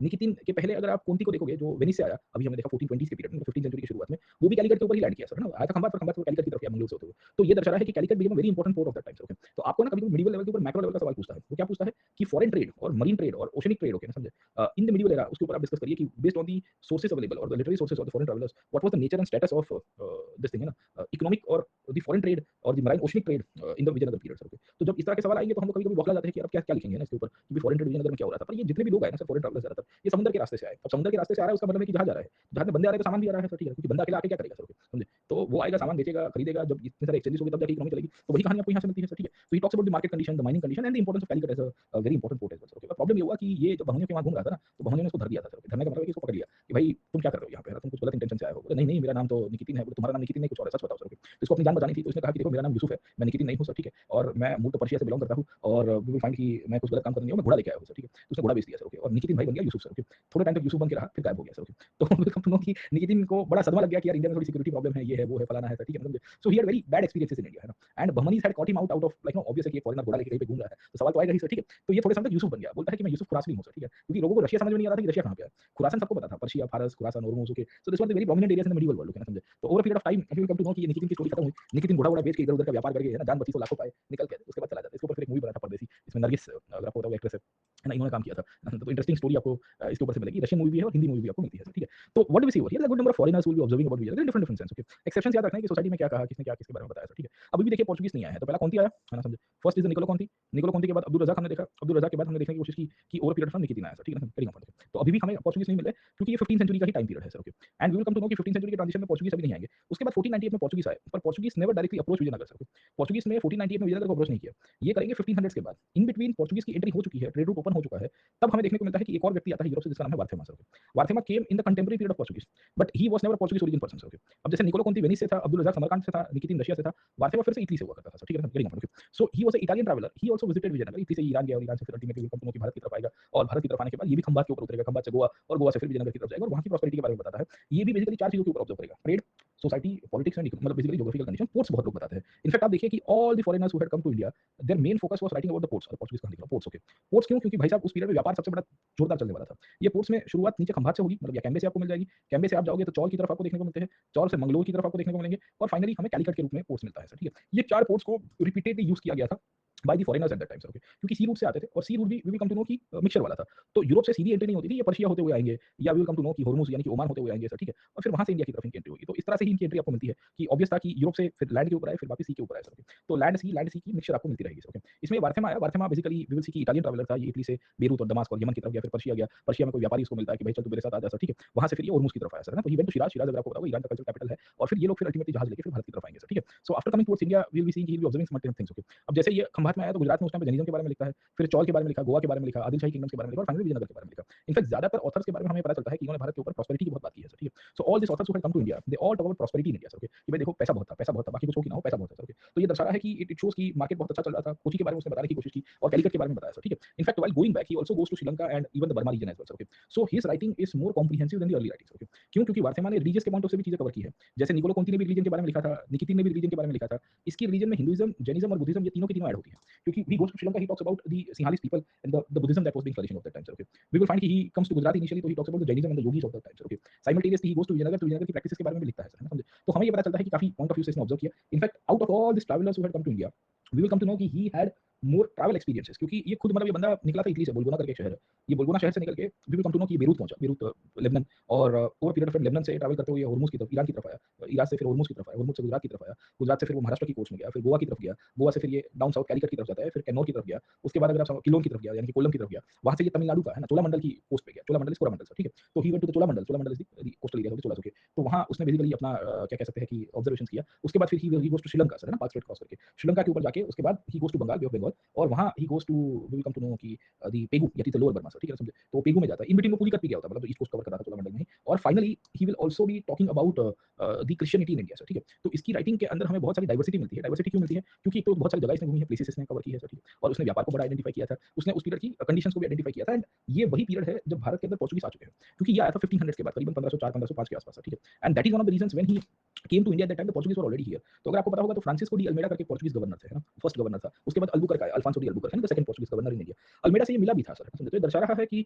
इसके दौर में इसने काफी सारी चीजें ऑब्जर्व की 3-4 साल में and he goes to multiple places so his authenticity is more, okay? The issue is that he has written less about Vijayanagar क्योंकि Vijayanagar was just one of the trips, है ना? क्योंकि वो निकला था मतलब आप देखिए भ्रमण करने निकले होते हो तो फिर आप 1-1 2-2 दिन का थप्पा मार के जाना पड़ता है आपको। So you can not stay back in the city for whole day sir, या पूरा एक महीना एक ही शहर में नहीं रुक सकते हैं। आप यहाँ रुके 2 दिन का फोटो खींचा, एफिल टावर खींचा, फिर पेरिस के बाहर निकल गए। तो पेरिस में क्या देखा? Eiffel tower. फिर आप चले गए पीसा, पिसा में क्या दिखा? बोले टावर गिर रहा है वो देख लिया। बोले और फिर उसके बाद रोम चले गए, क्या देखा? Colosseum sir. और और बस हो गया सर, ठीक है। तो थप्पा मारना पड़ता है ना sir, you can not basically stay back for a longer period when you are continuous travel journey sir. तो he is writing about Vijayanagar is very much I would say limited because he didn't stay back in Vijayanagar for longer periods, समझ में आया कि नहीं आया? तो विजयनगर के अंदर जो एम्बेसीज आएंगी, ये एम्बेसीज ज्यादा लिखेगी compare to the travellers at that time, क्योंकि विजयनगर में दो प्रकार के लोग हैं सर, समझ में आया कि नहीं आपको? पहली कहानी we will come to know कि हमें मिलते हैं कि जो ट्रैवलर्स के रूप में थे, दूसरी कहानी we will come to know कि एम्बेसीज के रूप में थे सर। तो accounts of foreign travellers about Vijayanagar empire में उसमें कहीं-कहीं हमको एग्जैजरेशन भी मिल जाता है, कहीं-कहीं पे हमको रियलिटी भी मिल रही है। ज्यादातर लोगों ने रियलिटी ऑब्जर्व की थी, ऐसा नहीं था कि गलत ही ऑब्जर्व किया था, but we need to see this part है ना from the historical context as well. तो कुंती के साथ काफी इंटरेस्टिंग कहानी रही है। कुंती उस पीरियड में कैलिकट से लेके south east Asia, Bengal, Burma इन सब रीजन्स में पूरी तक ये ट्रैवल करता है। श्रीलंका में उसने ट्रैवल किया, कोरोमंडल के कोर्ट में, उसने केलोन में ट्रैवल किया, उसने कैलिकट किसी का कोच किया। इनफैक्ट ना वो पोर्चुगीज से थोड़ा विपरीत था।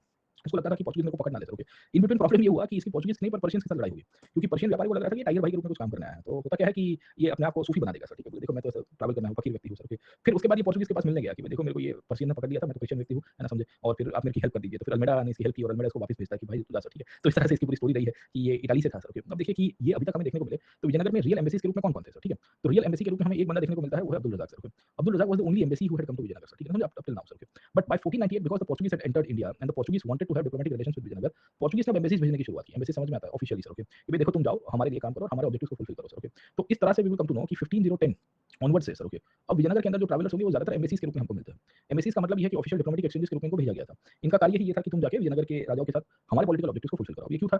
तो when the Portuguese were expanding the base in India and factories in India, the Portuguese had a conflict with the Bahmanis at that time, क्योंकि पोर्चुगीज को गोवा चाहिए था सर, है ना, समझे कि नहीं समझे? और ये चाहते थे कि गोवा को अपन हैपनिंग प्लेस बना दे, बहमनी लोग नहीं बना पाएंगे सर, ओके। तो वहां स्नेक बाइट से लेके बहुत सारी चीजें और भी डेवलप कर सकते हैं भविष्य के अंदर, पार्टी सर्किट अच्छी बनेगी sir, okay. But then we will see that over a period of time Portuguese को समझ में आया कि बहमनी देगा नहीं हमको गोवा, ओके। तो क्या किया जा सकता है? तो पोर्चुगीज ने विजयनगर को कहा और इनडायरेक्टली कृष्णदेव राय को कन्वे कराया जाता है। क्या कन्वे कराया कि भाई देखो तुम्हारा भी दुश्मन बहमनी किंगडम है, हमारा भी किंगडम दुश्मन बहमनी किंगडम है, तो मिल बैठे दो यार, अपन दोनों इकट्ठे होते हैं और इसको मारते हैं तो लड़ाई हो जाएगी इसकी, ठीक है समझे। तो we will find over period of time यहाँ ये डिप्लोमेटिक एक्सचेंजेस के रूप में पोर्चुगीज के साथ इनकी इंपॉर्टेंस बढ़ती है और we will see that court politics के रूप में ये लोग बहुत आगे लिखेंगे सर, है ना, समझे। तो इसमें दुआर्ते बारबोसा करके एक बंदा आता है सर, ठीक है समझे, getting okay. And we will find ये बारबोसा के बाद फिर डोमिंगो पेस आएगा, फर्नाओ नूनीज आएगा, ऐसे सैकड़ों पोर्चुगीज एम्बेसीज की आपको शुरुआत मिलेगी समझे।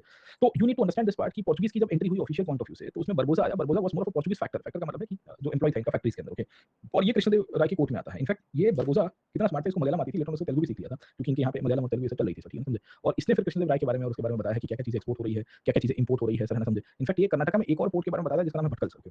भटकल बेसिकली कर्नाटक का एक रीजन है और उस दौर में भी व्यापार हो रहा था, उसके बारे में बताने की कोशिश करता है। ही टॉक्स अबाउट द सिटी, है ना। इनफैक्ट ये लोग विजयनगर को अलग-अलग नाम से बुलाएंगे। कोई कहता है बिजिन गेलिया, बिजिन गेलिया का मतलब कुछ बेसिकली विजयनगर के लिए यूज किया गया है। फिर किसी और ने भी उसी की विजयनगर के रूप में आइडेंटिफाई किया। तो देयर डिफरेंट नेम्स जो विजयनगर के साथ ये लोग जोड़ने की कोशिश करेंगे सर, ठीक है, ओके। इंटरेस्टिंग स्टोरी क्या-क्या चीजें इसने बताई। इनफैक्ट इसने सती के बारे में बताने की कोशिश की और इसने जो ऑब्जर्वेशन किया यही ऑब्जर्वेशन शायद तक मार्को पोलो ने भी किया था जब उसने काकटिया प्रैक्टिसेस के बारे में लिखा था सर, ठीक है। तो if you are able to recall, Marco Polo had written कि जब-जब यहाँ कोई राजा मरता है तो राजा के साथ बहुत लोग मर जाते हैं सर, ठीक है समझे।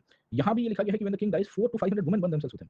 अब ये मोस्ट ऑफली जोहार है, एक सती है, या एक तरह से ये भी कहा गया है कि ये कल्चरल प्रैक्टिसेस थी जहाँ एक राजा की मृत्यु के बाद, है ना, ज्यादातर स्त्रियां और दासी जो राजा के साथ एफिलिएटेड है वो अपने आप की जान दे देती थी। मार्को पोलो ने ज्यादातर पॉलिटिकल स्टेट में, और हो सकता है कि we will come to know कि Marco Polo has observed about the conditions in a very significant in different way compared to what Barbosa had observed, है ना समझे। तो ये प्रैक्टिसेस हमें फॉरेनर्स के थ्रू पता चलती है सोशल कंडीशंस के बारे में जो पहले हमको नहीं मिलती है। मोस्ट ऑफली इसने दक्कनियों के साथ विजयनगर की लड़ाई बताई है। तो ये दर्शा रहा है कि लड़ाई के बाद ही आगे पीछे we will come to know कि जब राजा हारता था या राजा की मृत्यु होती थी, क्योंकि ये नहीं लिखा कि राजा बेसिकली हारने के बाद उसकी मृत्यु होती थी एंड देन ये चीजें आपको मिलती है, ठीक है समझे, या जोहार हुआ है। तो जोहार एक्सप्लिसिटली नहीं है, पर कुछ ऑथर्स का ये मानना है कि ये इम्प्लिसिट है सर। इम्प्लिसिट का मतलब समझ में आता है सर, ओके, कि भाई it is not written in explicit way but implicitly there is a mention about sati being committed और some kind of jauhar being committed as well, sir, समझे। तो इससे हमको ये चीजें समझ में आएगी।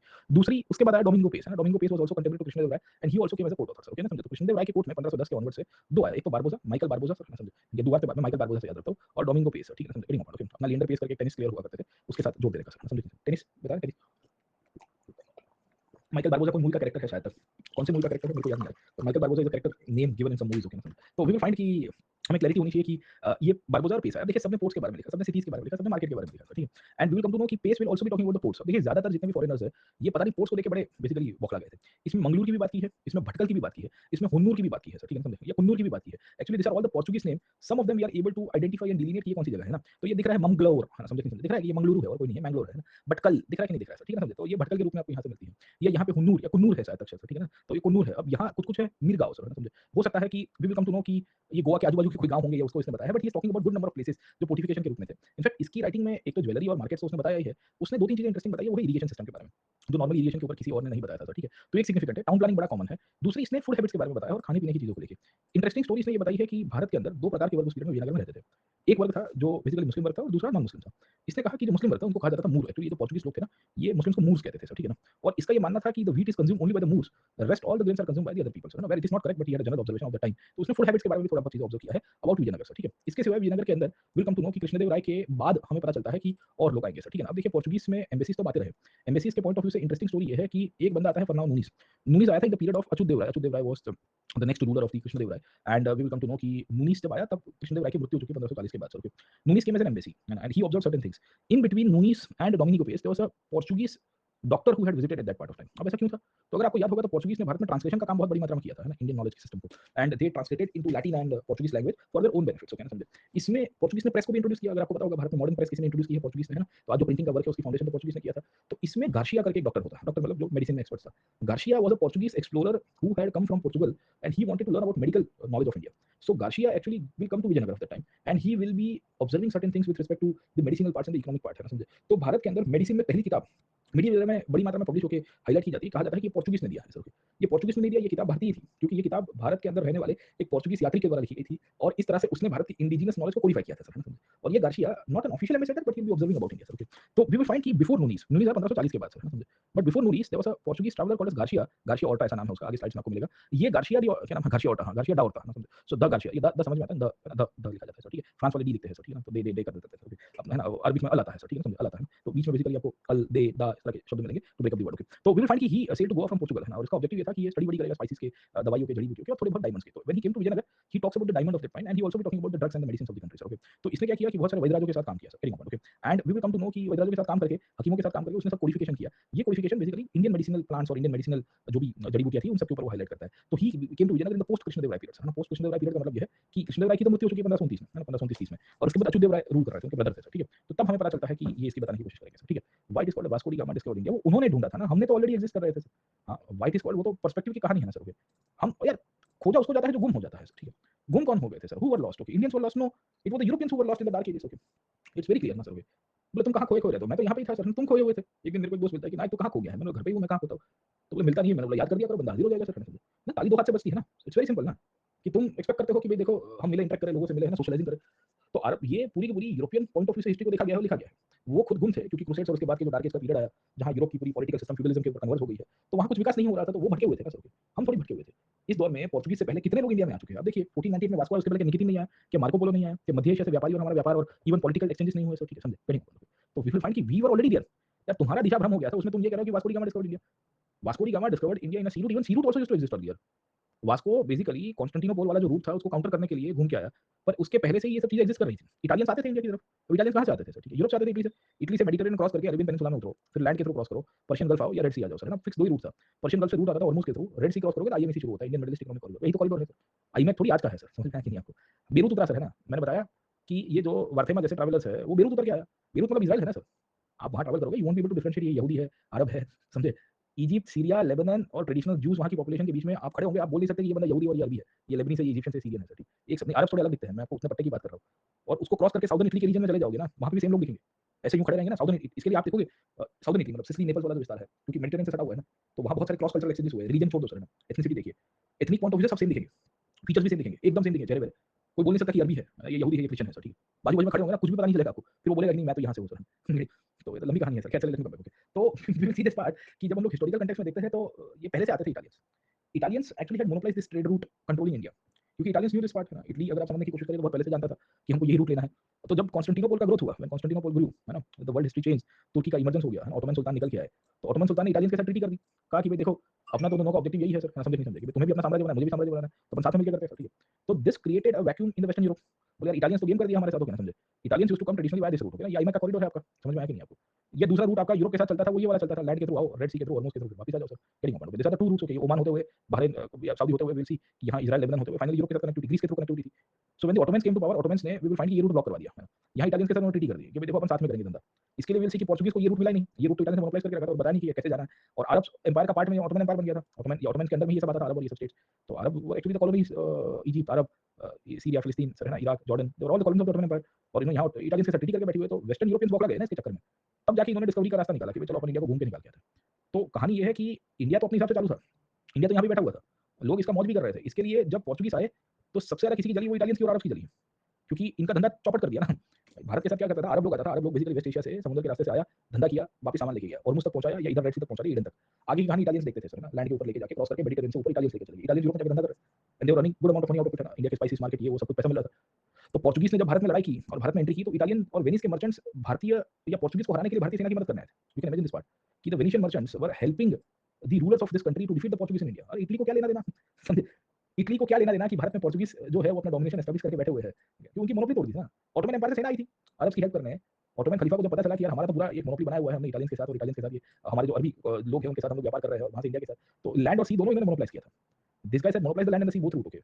सो the discovery of or so called discovery of India by the Portuguese was never with respect to Indian prosperity or India's growth, okay। समझ में आया कि नहीं नहीं होगा तो इंडिया को ढूंढ रहे हैं, इंडिया खोया कहां था तुम ढूंढोगे, India was still the epicenter of the world। The reason is that why the Arabs were interested, why the Ottomans were interested, why the Italian merchants were interested, we were supplying them good things, no, we were supplying them diamonds at that time, है ना, jewels and jewelry में diamond, ये काकटिया से आप देखिए, ये वारंगल और उसके आजू बाजू वाले विस्तार में कितना बढ़िया आपको मिलता है डायमंड, कोहिनूर वहां से तो निकला काकटिया से, है ना, द कर्स ऑफ कोहिनूर। उसके बाद आप देखिए तो स्पाइसेस तो हमारे थे ही बढ़िया वाले सर, हम कपड़े में भी एक्सपर्ट थे, टेक्सटाइल में हैंडीक्राफ्ट में, तो हमारी यूएसपी जो थी वो तो रहेगी। तो इस पॉइंट ऑफ व्यू से क्योंकि इन सब ने लिखा है ना, all of this has written ना, वो लेके आते थे, घोड़ा लेके आते थे सर, अच्छी नस्ल का, अरबी नस्ल का घोड़ा है, इटालियन स्टैलियंस है, तब उस टाइम पे इंडिया में इटालियन स्टैलियंस आते थे, है ना, इटली से घोड़े देखे तगड़े होते थे, जिंदगी मिलेगी दोबारा, मैं बताया गाड़ी चला रहे बाजू में घोड़े दौड़ रहे हैं, मजा आती है देखने का, ठीक। ऐसे सीन मिलते हैं आपको यूरोप में, ऐसे मिल जाते हैं पिक्चर वाले, आपको लगा कि मैं कोई है ना कहीं मैं शूटिंग में खड़ा हुआ हूं, खैर। तो वी विल फाइंड कि इस दौर में जो इंडिया की डिस्कवरी की हालत है वो तो हमारे कंटेक्स्ट में क्लियर नहीं है, क्योंकि वास्को आया या वास्को से पहले भी सैकड़ों लोग आ चुके हैं। और ये अब्दुल रज़ाक आया था, अब्दुल रज़ाक बेसिकली ऑब्जर्व करता है कि मैं अकेला नहीं था, मेरे साथ और भी जहाज आई। अब्दुल रज़ाक ने क्या ऑब्जर्व किया कि देयर इज अ एरिया और there are people coming from Abyssinia, Zerbad and Zanguebar. Zanguebar is Zanzibar, Abyssinia is Ethiopia, Zerbad is also one of the areas of northern Africa, है ना, नॉर्थ ईस्ट अफ्रीका, सोमालिया की top से Aden से ये लोग आए थे साहब। They are all the people coming from Aden and Zanzibar. Zanzibar कहां पे आया? Where is Zanzibar? Eastern Africa, है ना, समझो नहीं समझो, तांजानिया से लेके कीनिया, तांजानिया ये सब रीजन से मोजाम्बिक हमारा बहुत सदियों से वास्ता रहा है साहब। वास्को जब आया तो वास्को को किसने हेल्प किया था, है ना, it was the Gujarati merchants, है ना, who helped Vasco to trade from the Cape of Good Hope to India. Vasco जब आता है यहाँ केप टाउन में, तो केप टाउन से तो उसका मतलब तो ये है कि हमारा तो व्यापार चल रहा है ना। तो तुमने कहा भी इंडिया डिस्कवर किया इंडिया खोया कहाँ था सर समझे, आपके सोफे के नीचे आपकी पेन गुम गई हो तो आप कहते हो कि मैंने अपनी पेन को ढूंढ निकाला सर, पेन गुम गई हो छोटी सी लिखने वाली कलम, तो बात समझ में आती है कि मैंने ढूंढ निकाली पेन सर, घर में चाबी खो गई हो, क्या तो वो एयरटैग लगा के रखता हूँ मैं, अच्छा रहता है सर, ओके। दो तीन इंपॉर्टेंट कीज के ऊपर एयरटैग लगाया हुआ है सर, थोड़ा खर्चा किया पर ठीक रहा है सर, ओके, वो मिल जाता है टूट टूट करते वो इधर इधर ही है सर, ओके। चलो, तो we will see that it's written in classic NCERT when learning 2012 2012 में आप छठे कक्षा में थे सर, है ना, बहुत जनरेशन गैप है सर, ओके। तो वी विल फाइंड कि India was already existing sir, okay, समझे नहीं समझे, एंड इंडिया एग्जिस्टिंग करता था और इंडिया में फॉरेनर्स भी आते थे, ये सब चीजें we will come to know कि यहाँ से हमको समझ में आ रही है, अंडरस्टूड सर, ओके। तो foreigners writing about India is not a big deal, and this foreigners will be observing so many things. जैसे गार्शिया ने किया वैसे ही नूनीज ऑब्जर्व करता है, Nuniz came in the period of Achyuta Deva Raya, he was also an embassy sir, है ना, वो भी बिसिया नगर के ऊपर किताब लिखने की कोशिश करेगा। इसकी कहानी ये है कि मैं भी घोड़े का व्यापार करने आया था, इसने भी किताब लिखी, इसने भी socio political economic religious conditions के बारे में लिखने की कोशिश की सर, ठीक है ना। तो हमको इस कंटेक्स्ट में पता होना चाहिए कि उसने विजयनगर की ओरिजिन के ऊपर लिखा है, इसने डायनेस्टी के फॉल के बारे में और कैसे नरसिंह राव कैसे पावर के ऊपर उसके बारे में वो लिखने की कोशिश की है। उसने ये भी लिखा है कि विजयनगर कैसे गोवा और दबूल और चौल वाले विस्तार को घुमा देता है, क्योंकि विजयनगर की टेरिटरी बहुत प्रोमिनेंट थी सर, है ना। वो कृष्णदेव राय के भी बारे में बताने की कोशिश करता है कि कृष्णदेव राय बहुत अच्छे राजा थे, और कृष्णदेव राय के बाद अच्युत देव राय जब पावर के ऊपर आए तो बड़े डिजेनरेट थे, ये अच्छे काम नहीं करते थे, वो भी लिखने की कोशिश करेगा, क्योंकि ये आया था 1535-36 में, 37 में, तब कृष्णदेव राय की मृत्यु हो चुकी है। कृष्णदेव राय के बाद अच्युत देव राय ऑलमोस्ट कमजोर थे, एक्चुअली इनके पीछे का कारण था कि अच्युत देव राय की जो पूरी पॉलिटिकल सिस्टम थी वो कोई और कंट्रोल कर रहा था, उनका नाम था सदाशिव राय, हम लोग पढ़ते हैं थोड़ी देर में पॉलिटिकल हिस्ट्री, और यही बंदा जो है वो डोमिनेट करते हुए पूरी की पूरी विजयनगर को चला के बैठे हुए थे। तो that is one of the reasons we find कि ये अपनी गेम कर रहे थे, तो राजा अपने हिसाब से चिल मार रहे थे, हम समझेंगे नहीं। तो कहानी ये है कि he is talking about the king Achyuta Deva Raya and he is highlighting and criticising him कि ये कोई अच्छा काम नहीं कर रहे हैं, and we will come to know कि इसके अंदर इनके जो साले साहब है, मैंने बताया Sadashiva Raya was one of his विल सी की ब्रदर इन लॉ, है ना, वो जाके सब कुछ इनके ऊपर डोमिनेट करके बैठे हुए हैं, and that is one of the reasons कि इसकी राइटिंग के अंदर हमें ऑथेंटिसिटी मिलेगी। ये ऑथेंटिसिटी के अंतर्गत we will also be fighting, he will also be highlighting about the irrigation system of that time, excavations की बात करता है, कैनल्स की बात करता है, टैंक्स की बात करने की कोशिश करता है। वहां तक इसने बात किया है कि विजयनगर के राजा पोर्तुगीज के साथ इतने एफिलिएटेड थे, ये एफिलिएशन के कारण ये लोग वहां पे इरिगेशन सिस्टम में भी पोर्तुगीज की हेल्प ले रहे थे, ठीक है। In fact he also talks about the political conditions and the rituals of that time, और उसने कहा कि जब हमने इनको डैम बना के दिया और एक बार डैम ब्रीच हो रहा था तो इन्होंने कुछ ह्यूमन सैक्रिफाइसेस किए थे, ठीक है। तो कुछ लोगों ने बलि चढ़ा दी थी, अपने आप को मास सुसाइड किया था, ये चीज भी बड़ी सिग्निफिकेंट है, क्योंकि यही चीज हमें आगे के ऑथर के अंदर भी देखने को मिली है, ठीक है। तो many of the European authors talks about the sacrifices and the rituals of this country as well, and they will also be highlighting about the conditions of that time as well, sir, समझे। इसी में ही basically sacrifice एक प्रथा के रूप में था, actually dam कमजोर हो रहा था, तो डैम कमजोर हो रहा था तो लोगों को लगा कि भाई डैम अगर सेफ रहेगा तो फिर हमें अपनी जान देनी पड़ेगी, सर, ठीक है ना। इस तरह की चीजें हमको यहाँ से मिलती है। ही also talks about the women of that time, sir, है ना, समझे। तो उसने कहा है कि स्त्रियों की दशा क्या थी। अब इसने बहुत ही चीजें ऑब्जर्व किया है, जैसे कि अगर आप समझोगे तो is talking about women bodyguards, is talking about women dancers, is talking about women servants, is talking about women पालकी बेरर्स, पालकी बेरर्स मतलब पालकी उठाने के बारे में। He also talks about the women being जजेस, accountant, bailiff, including watchman and astrologer as well, है ना। तो एस्ट्रोलॉजी के अंदर भी स्त्रियों की योगदान के बारे में बताता है। He was very much surprised to see यार कि इतनी सारी स्त्रियों का रोल पे कैसे देखने को मिल रहा था, ठीक है। एंड वी विल फाइंड कि ये बताने की कोशिश कर रहा था कि ये लोग जो है where we will come to know कि इकट्ठे होते थे और कुश्ती करते थे, सर, ठीक है ना, समझे। तो लोग इकट्ठे होते थे, सामने सामने खड़े हो जाते थे और फिर कुश्ती होती थी, इसके बारे में ये बताने की कोशिश करेगा, सर, ठीक है। दूसरे उसने माइनिंग के बारे में लिखा, डायमंड के बारे में। In fact this is very common for all the author's. देखिए इसके पहले स्त्रियों के बारे में ऑब्जर्वेशन किसी और ने नहीं किया था, नूनीस से पहले सर, ओके। और इसके लिए यूपीएससी ने 2022 की या 21 की प्रीलिम्स में ये सवाल आया था कि नूनीस ने क्या-क्या चीज़ें, क्योंकि हमको समझ में आता है सर, ठीक है। तो ये वुमेन के बारे में काफ़ी सारा ऑब्जर्वेशन है। इसने भारत के अंदर सुपरस्टिशंस थे उसके बारे में भी लिखने की कोशिश की है, and he is also talking about the diamond of that time sir, getting. देखिए ज़्यादातर हमें डायमंड के बारे में लिखेंगे, क्यों? क्योंकि उस पीरियड में मेनली तो जो डायमंड माइनिंग है, जो आपका क्या कह सकते हैं कि काकतीय किंगडम से ही निकल के आया था सर, है ना, समझे? वो जगह के ऊपर बहुत हाइलाइट करेंगे sir, getting. Andhra Pradesh was under part of the this Vijayanagar kingdom, Krishna valley वाला रीजन, तो वहाँ की माइनिंग एरिया के बारे में लिखने की कोशिश करेंगे। और नूनीस ने फिर खाने-पीने की चीज़ों के बारे में लिखा है और बहुत प्रॉस्पेरिटी के बारे में लिखा है। तो Nunes writing is more contemporary and it is more in detail, okay. इतनी डिटेल आपको और किसी की नहीं मिलती है सर, समझ में आया कि नहीं आपको सर, ठीक है। तो ये प्रोमिनेंट है और डाइवर्स भी है, क्योंकि उसने फूड हैबिट्स के बारे में लिखा है। उसने ये भी लिखा है कि भई देखो यहाँ मटन, पोर्क ये सब चीज़ें खाने-पीने में मिल जाती थी, कोई दिक्कत नहीं थी, बिरयानी भी मिल जाती थी। And he is also be talking about the पटुआ और द पटोड़ा and the silk of that time sir, मतलब वो टेक्सटाइल्स के बारे में भी बताता है। तो इंडिया टेक्सटाइल हब के रूप में तब तक निकल के आ चुका है, उसके बारे में हमारे पास एविडेंसेस है। वो राजा के कपड़ों के बारे में भी बताता है और टेक्सटाइल एक्सपोर्ट्स के बारे में बताएगा सर, ठीक है। तो इस तरह से इसकी ऑब्जर्वेशंस में एक से ज़्यादा विल फाइंड की राइटिंग्स आपको मिलेंगे। अब प्रॉब्लम क्या हुआ कि नूनीस जब गया, उसके बाद विजयनगर की लड़ाई, जो बहमनी किंगडम्स थे, ये बहमनी की जगह दक्कनियों से होने की शुरुआत हुई थी। एक्चुअली होता क्या है कि बहमनी किंगडम 1520 तक आते-आते डिसइंटीग्रेट हो गया, और बहमनी किंगडम डिसइंटीग्रेट हुआ तो इसी के अंदर से इन्हीं के ही जो सामंत थे और व्यापारी और रूलर्स थे, ये सब के सब अपना एक इंडिपेंडेंट स्टेट्स बनाते हैं। ये 5 राज्य इकट्ठे होके बनाएंगे दक्कनी सल्तनत, है ना? तो when the disintegration of the Bahmanis took place, we will find the Deccani sultans will come to power. 1520 के बाद ज्यादातर आपको जो ऑथर्स लिखेंगे वो दक्कनी सल्तनत के बारे में लिखेंगे। जैसे निकिती ने जो लिखा था वो बहमनियों के बारे में लिखा, क्योंकि Bidar used to be the capital. Now Bidar will have its own सल्तनत, ओके। वो बेसिकली पूरे साउथ का बहमनियों का एक सिंगल स्टेट नहीं था सर। विल फेल की बीजापुर में आदिल शाही, आपको अहमदनगर में निजाम शाही, गोलकुंडा में कुतुब शाही, यहाँ आपको वलीद शाही, है ना, समझे? तो अलग-अलग डायनेस्टीज आपको मिलती रहती है ना, बिहार में इमाद शाही सर, ठीक है ना? Every dynasty you will find, ये सब की सब डायनेस्टीज विल सी की दक्कनी सल्तनत के रूप में, और इन्होंने फिर विजयनगर के साथ लड़ाई की। ये लड़ाई में 1565 तक आते-आते तालीकोटा की लड़ाई होती है सर, है ना? इसको बैटल ऑफ दीवानी भी कहते हैं। ये तालीकोटा की लड़ाई के अंदर राक्षस थंगड़ी के रूप में पहचानते हैं। ये राक्षस थंगड़ी, क्योंकि दो गाँव थे राक्षस और थंगड़ी, उसके बीच में ये लड़ाई हुई थी। ये राक्षस थंगड़ी में विजयनगर हार गया, एंड विजयनगर की जब डिफीट हुई तो over a period of time will see कि विजयनगर डेसिमेशन में गया, डाउनफॉल में गया। विजयनगर के डिक्लाइन के बाद एक और फॉरेन ट्रैवलर विजयनगर ट्रैवल करेगा। उसका नाम था सीजर फ्रेडरिक सर, ओके। एक ही बंदा है जो आफ्टर डिक्लाइन ट्रैवल करता है सर, ठीक है। ये वेनिस से आया होता है और इसने वी विल सी कि विजयनगर को टूटते हुए देखा था। उसने ये देखने की कोशिश की थी कि विजयनगर पूरी तरह से खत्म हो चुका है, और विजयनगर का जो व्यापार और जो इकोनॉमी और जो पावर के बारे में हमने सुना था वो पूरी तरह से खत्म हो चुका है। Still he talks about the decline of the Portuguese and the Vijayanagar relations at that time as well, okay. तो कह रहा है कि पोर्चुगीज बहुत सारी वस्तु लेके आते थे, कपड़े लेके आते थे, घोड़े लेके आते थे, है ना, चाइना से चीज़ें लेके आते थे। बट अब ये सब चीज़ें व्यापार में नहीं चल रही, क्योंकि विजयनगर के सिटी सब पूरी तरह से खत्म हो चुके हैं। घर है पर अंदर कोई रहता नहीं है सर, ठीक है ना, समझे? एंड वी विल फाइंड कि खाली जानवर ही जानवर रह रहे हैं। उसके पीछे का कारण ये था कि बहमनियों ने या दक्कनी स्टेट्स ने जब विजयनगर को डिफीट किया, तो उसके बाद इन्होंने वहाँ की पॉपुलेशन को उखाड़ फेंका सर, है ना, तो वो फिर डिक्लाइन में चले गए। तो ये सब कहानियाँ हमको यहाँ से मिलेगी जो विजयनगर एम्पायर के साथ जुड़ी हुई है। We should be aware about this part. ये विजयनगर में लास्ट में किसी ने लिखने की कोशिश की थी, वो था फरिश्ता सर, ठीक है ना, समझे? फरिश्ता विजयनगर में आया ही नहीं था। He came in the court of Ibrahim Adil Shah, the ruler of the Adil Shahi kingdom which was located in Deccan sir, ठीक है ना, समझे? तो दक्कनी सल्तनत के अंदर ये जो आदिल शाही किंगडम था उसके कोर्ट में ये बैठता है। अब ये कोर्ट ऑथर के रूप में लिखेगा तो क्या लिखने की कोशिश करेगा? ये बताने की कोशिश करेगा कि देखो विजयनगर में ये कमियाँ थी और ये प्रॉब्लम्स था और इसके कारण इनका डिक्लाइन चला गया सर, है ना, कहीं पर, ओके। तो this is how we will see that over period of time कहानी आपको मिलती है। इसने तारीख ए फरिश्ता लिखा है, अपने राजा के बारे में गुणगान लिखा है। इसको फिर अंग्रेजों ने ट्रांसलेट किया था, तब जाके हमें पता चला कि इसने तो पूरी की पूरी मिडीवल इंडिया के ऊपर किताब लिखी है। इसमें विजयनगर एक चैप्टर था, पर ऊपर दिल्ली के सुल्तान के बारे में भी लिखता है। इसके राइटिंग में प्रॉब्लम ये है कि इसके राइटिंग की रिलेवेंस कम है। क्यों कम है? क्योंकि he has exaggerated certain things about Delhi sultans जो रेलेवेंस में उतनी थी नहीं सर, समझ में आया कि नहीं आपको सर, ठीक है। तो इतनी चीजें हम लोग को क्लियर होनी चाहिए कि there are so many authors. अब इनमें से आप इवैल्यूएट करिए फॉरेन ट्रैवलर्स के पॉइंट ऑफ व्यू से कि कितनी सही कितनी गलत थी। पोर्चुगीज ने हेल्प नहीं की थी, क्योंकि पोर्चुगीज खुद ही कमजोर थे उस पीरियड में। इनफैक्ट पोर्चुगीज उस पीरियड में गोवा में फोकस कर रहे थे 1540 के बाद। उनको ऐसा था कि ईड़ा बन के पेड़ा खाओ, ऐसे भी अब विजयनगर का डाउनफॉल हो गया है। देयर इज नो वन जो हम इंटरनली जा सकते। देखो Portuguese were dominating only in the coastal areas because of the navy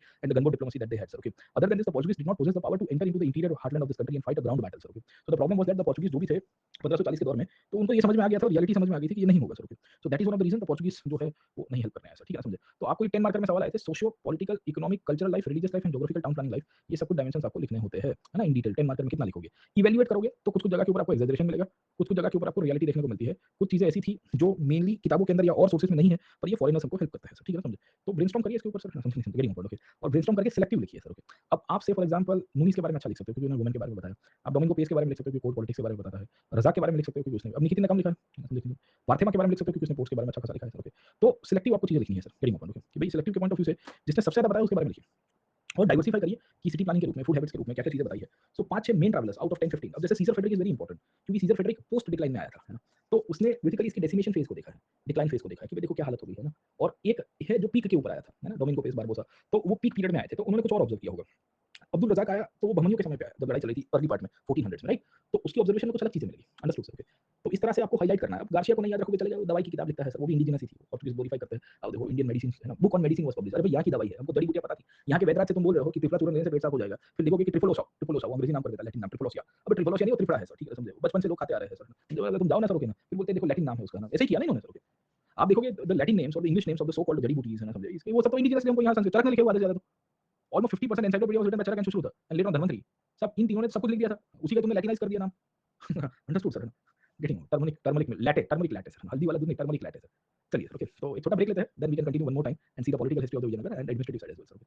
SST और आईएसटी के हिसाब से, है ना, सुबह हम आए हैं कि नहीं आए हैं, संडे मना रहे लगता है सर। खैर चलो कोई बात नहीं।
हाँ डेली आंसर राइटिंग में एक क्वेश्चन पर डे, क्योंकि उसको इवैल्यूएट भी करना होता है कि नहीं होता।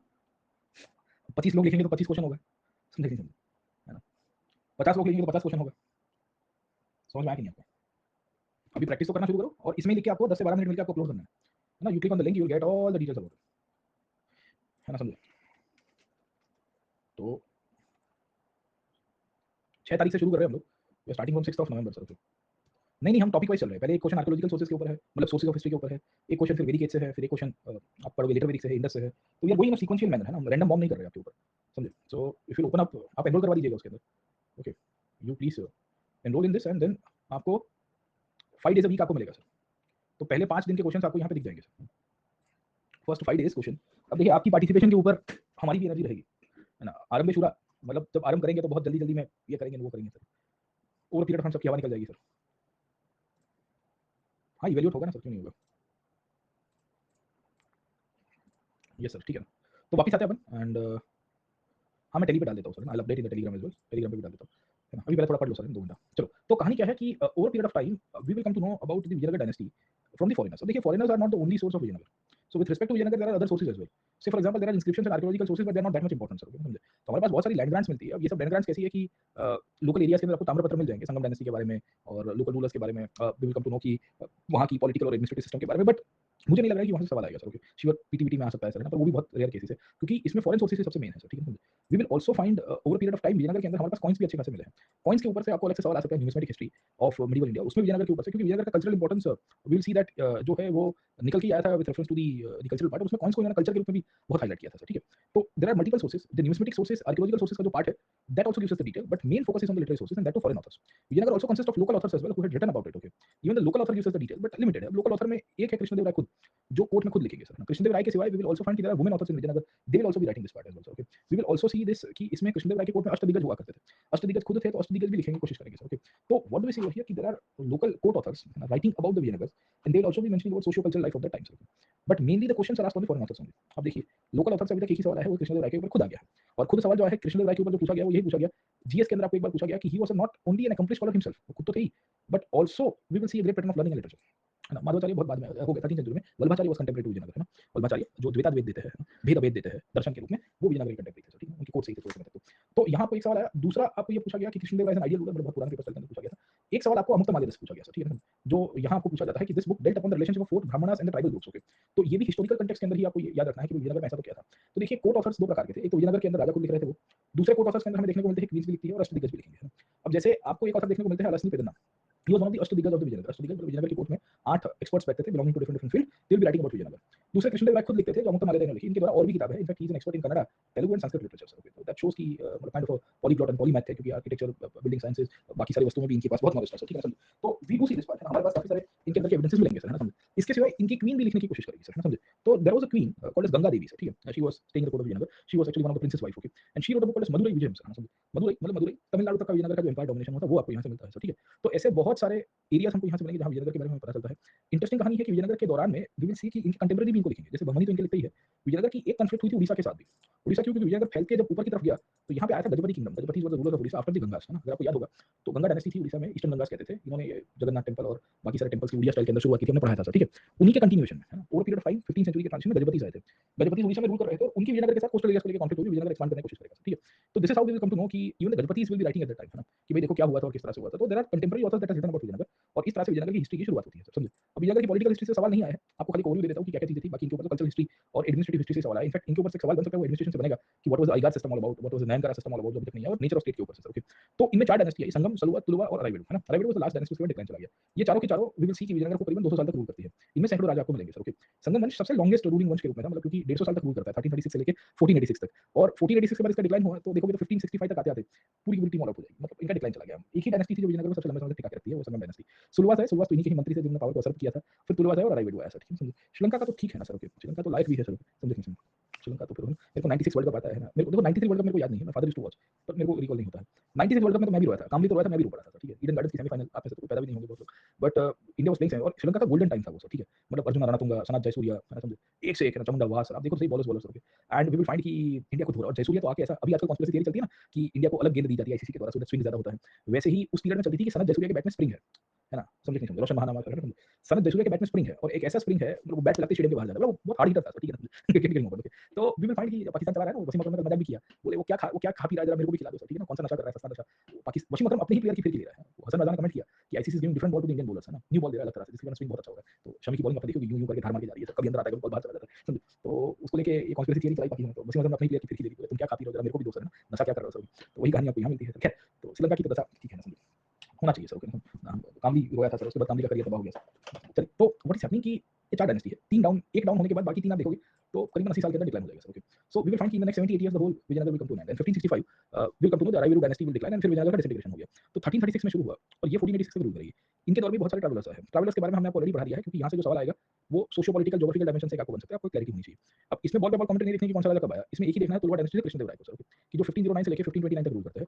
इस दौरान विजयनगर की जो एडमिनिस्ट्रेटिव सिस्टम है हमको जरूर से देखनी है। एडमिनिस्ट्रेटिव सिस्टम में दो सिस्टम है, एक तो अयगर सिस्टम और दूसरी अगर आप देखने की कोशिश करोगे तो वो आपको मिलती है नयनतारा सिस्टम, क्योंकि इसी से इनका स्टेट चला है और यही एक फैक्टर था जिसके कारण डिक्लाइन में चले गए। इसी के ऊपर से नयनतारा को देखेंगे तो वो सेगमेंटरी स्टेट की जो पीपुल वो भी हमको समझ में आ जाएगी, ठीक है। तो विजयनगर में संगम डायनेस्टी में छोटा किंगडम होगा, सुलवास में थोड़ा बढ़ेगा, तुलवास में और बढ़ जाएगा, सिंपल है ना सर, ठीक है। और अरावली में डिक्लाइन होगा, समझे। तो बेसिकली हमें इस तरह से याद रखना है कि Sangama is the foundation phase, Saluvas is the little bit of expansion phase, Tuluvas is the big expansion phase and by the Aravidu it went into downfall. अब ऑब्वियस है कि संगम के समय पे कौन थे, तो बहमनीस थे, तो बहमनीस का साथ ये लड़ाई होगा। बाय द तुलवा डायनेस्टी कृष्णदेवराय का टाइम आया तो हमें पता चलता है कि दक्कनी स्टेट्स हुए थे, क्योंकि बहमनी का भी डिसइंटीग्रेशन होगा, कल बहमनी को पढ़ लेंगे थोड़ा। तो we will come to know कि फिर उनका डिसइंटीग्रेशन होगा, तो उनके डिसइंटीग्रेशन होने के कारण उसमें से दक्कनी राज्य आएंगे, तो विजयनगर के कुछ शासक बहमनियों के साथ लड़ाई करेंगे और कुछ शासक अगर आप देखोगे तो दक्कनी सुल्तान के साथ करेंगे। इनके डिक्लाइन के पीछे बहमनी स्टेट इन्वॉल्व नहीं था, पर बहमनी से ही इंडिपेंडेंट हुआ, दक्कनी सल्तनत निकल के आया था, उसने अपने आप को इंडिपेंडेंट। तो ये पूरी स्टोरी है, हमें कहानी पता होनी चाहिए, कहानी के अंदर राजाओं की थोड़ी बहुत इतिहास पता होनी चाहिए और फिर उनके एडमिनिस्ट्रेशन के अंदर से, है ना। तो खाली एक आपको राजाओं की स्लाइड से आपको समझा देता हूँ कि इनकी ओरिजिन कैसे हुई, कहाँ से निकल के आए थे सर। ओके, तो राजा संगम थे, संगम के बेसिकली 5 लड़के थे। ये 5 लड़कों में से एक थे हरियर और बुक्का, ये मूलतः से काकटिया के फ्यूडेटरी हुआ करते थे। काकटिया की जब सर्विस हो गई तुगलकों के हाथों, तो ये कर्नाटक में एक और किंगडम था कंपनी स्टेट, उसके वहां चले गए। ये वहां जाते हैं और फिर तुगलक आया, तो तुगलक कहता है कि तेरा पीछा ना मैं छोड़ूंगा, है ना, यहाँ विजयनगर से, ठीक है। तो ये कंपनी में वहां चले गए थे, कंपनी होयसाला के कंटेम्पररी हुआ करते थे और फिर इनको खत्म कर दिया गया। So both of them were captured, इनको कैप्चर करके उसी की इस्लाम की तरफ कलमा पढ़ा दिया गया। इनको जैसे ही समझ में आया कि तुगलक कमजोर हो गए हैं, 1336 तक आते आते, क्योंकि 1336 तक आते आते आप देखोगे इसके सब एक्सपेरिमेंट फेल हो गए। इसकी दौलताबाद का एक्सपेरिमेंट फेल हो गया, इसको वापस जाना पड़ा, साउथ इंडिया में इसका होल्ड कमजोर हो गया। इसकी इकोनॉमिक पॉलिसी फेल हो गई है, क्योंकि वो डीमोनेटाइजेशन करना पड़ा टोकन करेंसी को सर के। इसने वो खुरासान आर्मी को विड्रॉ कर दिया था, डिसबैंड कर दिया था। तो ओवरऑल दक्षिण भारत के ऊपर इसने जो डोमिनेशन एस्टैब्लिश किया था वो फिर से इंडिपेंडेंट हो गया। तो मदुरई तक ये लोग पहुंचे थे पांड्यास को डिफीट करके, खिलजी के समय पे वो भी इंडिपेंडेंट हुआ। होयसाल को जब मोहम्मद बिन तुगलक ने जीता था वो भी इंडिपेंडेंट हो गया। तो बोले अब शांति है, तो let us actually proclaim independence. तो हरियर और बुक्का ने विद्रोह किया, ये अपने गुरु के पास गए, विद्यारण्य के पास, है ना। ये विद्यानगर करके उनके जो गुरु थे उनको मिलकर उन्होंने आशीर्वाद लिया और ओवर पीरियड ऑफ टाइम इन्होंने विजयनगर की स्थापना की सर, ठीक है। इसको विजयनगर भी कहते हैं, सिटी ऑफ विक्ट्री। दूसरा इनको कहते हैं विद्यानगर सर, ठीक है। विद्यानगर क्यों, क्योंकि वी फाइंड की सिटी ऑफ लर्निंग अपने गुरु के नाम के ऊपर दिया था, नाम ही था विद्यानगर। मूलतः से तुंगभद्रा के ऊपर इन्होंने सिटी बनाई थी, रिवराइन सिविलाइजेशन और रिवराइन एम्पायर का। इनफैक्ट यहाँ से इनकी लड़ाई हुई बहमनियों के साथ, क्योंकि बहमनी भी इसी रीजन को कैप्चर कर रहे थे सर, ठीक है। तो तुंगभद्रा बेसिकली ये जो नदी का फैक्टर है वो आपको मैटर करता है। दूसरा रायचूर दोआब आपको मिलेगा सर, ठीक है। So this will be the period where the Vijayanagar will be continuously fighting and expanding itself and इनकी फिर संघर्ष चलती रही अलग-अलग डायनेस्टीज के साथ, है ना, अलग-अलग राजाओं में। तो यहाँ से इनकी शुरुआत हुई। We should be aware about how it all started and how it went and how the decline phase will take place as well, ठीक है ना, समझे। तो इस तरह से इनकी शुरुआत हुई, होयसाल के साथ लड़ाई किया, धीरे-धीरे मदुरई के साथ लड़ाई किया और फिर इनकी लड़ाई बहमनियों के साथ सबसे मेन हुई। किसको लेके, तुंगभद्रा दोआब को लेके, कृष्णा तुंगभद्रा नदी के किनारे कृष्णा गोदावरी और फिर ये मराठवाड़ा जो कंट्री है महाराष्ट्र के रीजन के, वहां से भी ये संघर्ष होती है। इसमें रायचूर दोआब भी आता है सर, ठीक है। तो इस तरह से इनकी संघर्ष सबसे पहले दौर में आपको यहाँ से मिलेगी, the first phase, okay. Gradual sense में वी विल फाइंड कि इसके अंदर और भी डेवलपमेंट आपको मिल जाती है सर, ओके। तो 15 या 14 मेनली आप देखोगे तो इसको फेज वाइज अगर डिवाइड करते हैं तो फेज वाइज कैसे करेंगे। तो मैंने बताया कि इसको अलग-अलग डायनेस्टीज ने रूल किया था ना, तो इनकी पहले बहमनियों के साथ लड़ाई थी, फिर दक्कनियों के साथ लड़ाई थी। एरिया बड़ा सिंपल था, एरिया बेसिकली मैंने आपको बताया कि it was related to the reasons in between the Tungabhadra, Raichur and Krishna और उसी के इर्द-गिर्द ये लोग डोमिनेट करने के लिए लड़ते रहेंगे सर, ओके। तो है ना, इनकी लड़ाई ना 3-4 फेजेस में हुई। फेजेस क्यों है, क्योंकि हम लोग को खाली समझ में आ रहा है कि पहले एक्सपेंशन फेज था या कंसोलिडेशन फेज था। तो इनिशियली पहले इन्होंने लोकल रूलर्स को डिफीट किया, है ना, समझे। तेलुगु में चोडास हुआ करते थे लोकल रूलर, फिर आपको विलमास देखने को मिलते हैं राजाकोंडा में आंध्र प्रदेश के अंदर। कोंडाविलु के अंदर आपको रेड्डीज मिलेंगे, है ना, समझे। तो स्मॉल जमींदार से kingdoms, they were made subordinate to the Vijayanagar, okay. फिर ये तुंगभद्रा दोआब में गए और फिर तब बढ़ते-बढ़ते रायचूर में पहुंचे, तो इनकी बहमनियों के साथ लड़ाई होगी सर, ठीक है। तो ओवर पीरियड ऑफ टाइम इनकी बहमनियों के साथ जब संघर्ष हुई तब इनको ये समझ में आ गया कि भाई हमें अगर सर्वाइव करना है तो ग्रेजुअली पोर्चुगीज के साथ में रहना पड़ेगा सर, ठीक है। तो इस तरह से 1509 तक आते-आते we will come to know कि इन्होंने पोर्चुगीज की हेल्प लेनी शुरू की और पोर्चुगीज की हेल्प ली तो इन्होंने ड्यूअल अलायंस बनाया। ड्यूअल अलायंस के अंतर्गत मैंने आपको बताया था कि द कृष्णदेवराय है ना decided to help the Portuguese in defeating the Bijapur state over period of time sir, okay. तो इनिशियली जो डायनेस्टीज थी इसमें इस प्रकार की संघर्ष आपको मिलती है सर, ओके। उसके बाद we will come to know कि 1509 से 1529 तक का पीरियड आया। ये वो पीरियड था जब विजयनगर का डिक्लाइन फेज या हम लोग कह सकते हैं कि सॉरी एक्सपांशन फेज था, क्योंकि ये पीरियड में कृष्णदेवराय खुद रूल कर रहे थे। इस पीरियड में इन्होंने पोर्चुगीज के साथ भी डोमिनेशन एस्टैब्लिश किया, over period of time Portuguese की मदद से अपने आप को मॉडर्नाइज भी किया और इन्होंने उड़ीसा तक के विस्तार को भी कब्जे किया। तो 1529 तक आते-आते बहमनी थ्रेट खत्म हो गई थी और बहमनी थ्रेट खत्म होने के कारण we will come to know कि विजयनगर सबसे डोमिनेटिंग स्टेट्स में आया था और बाकी सारे जो दक्कनी स्टेट्स थे वो नए-नए निकल के आ रहे थे, है ना। तो the Deccani kingdoms were coming up in a very smaller positions and they were not that much strong, okay. तो दक्कनियों का ग्रोथ पीरियड चल रहा था, तब कृष्णदेवराय का क्लाइमेक्स पीरियड चल रहा है। तो ऑब्वियस है कि जब एक डायनेस्टी का ग्रोथ है और दूसरे का क्लाइमेक्स है तो क्लाइमेक्स वाला अच्छा परफॉर्म करेगा, ग्रोथ वाला अभी भी उसी की काम कर रहा है अपना। तो इस तरह से दक्षिण भारत की एकमेव डायनेस्टी के रूप में किसी ने अपने आप को एस्टैब्लिश किया तो वो विजयनगर था। अब विजयनगर की डिक्लाइन शुरू हुई 1529 से। क्यों होती है? क्योंकि कृष्णदेवराय की मृत्यु हो गई और इनकी फैमिली में लड़ाई हो रही थी। लड़ाई क्यों थी? क्योंकि as always we will come to know कि पावर को लेकर संघर्ष होता रहा है। ये संघर्ष के पॉइंट ऑफ व्यू से we will come to know कि अब यहाँ लड़ाई होती रहेगी। ये लड़ाई के अंदर अच्युतदेव राय, फिर सदाशिव राय और उसके बाद राम राय, है ना।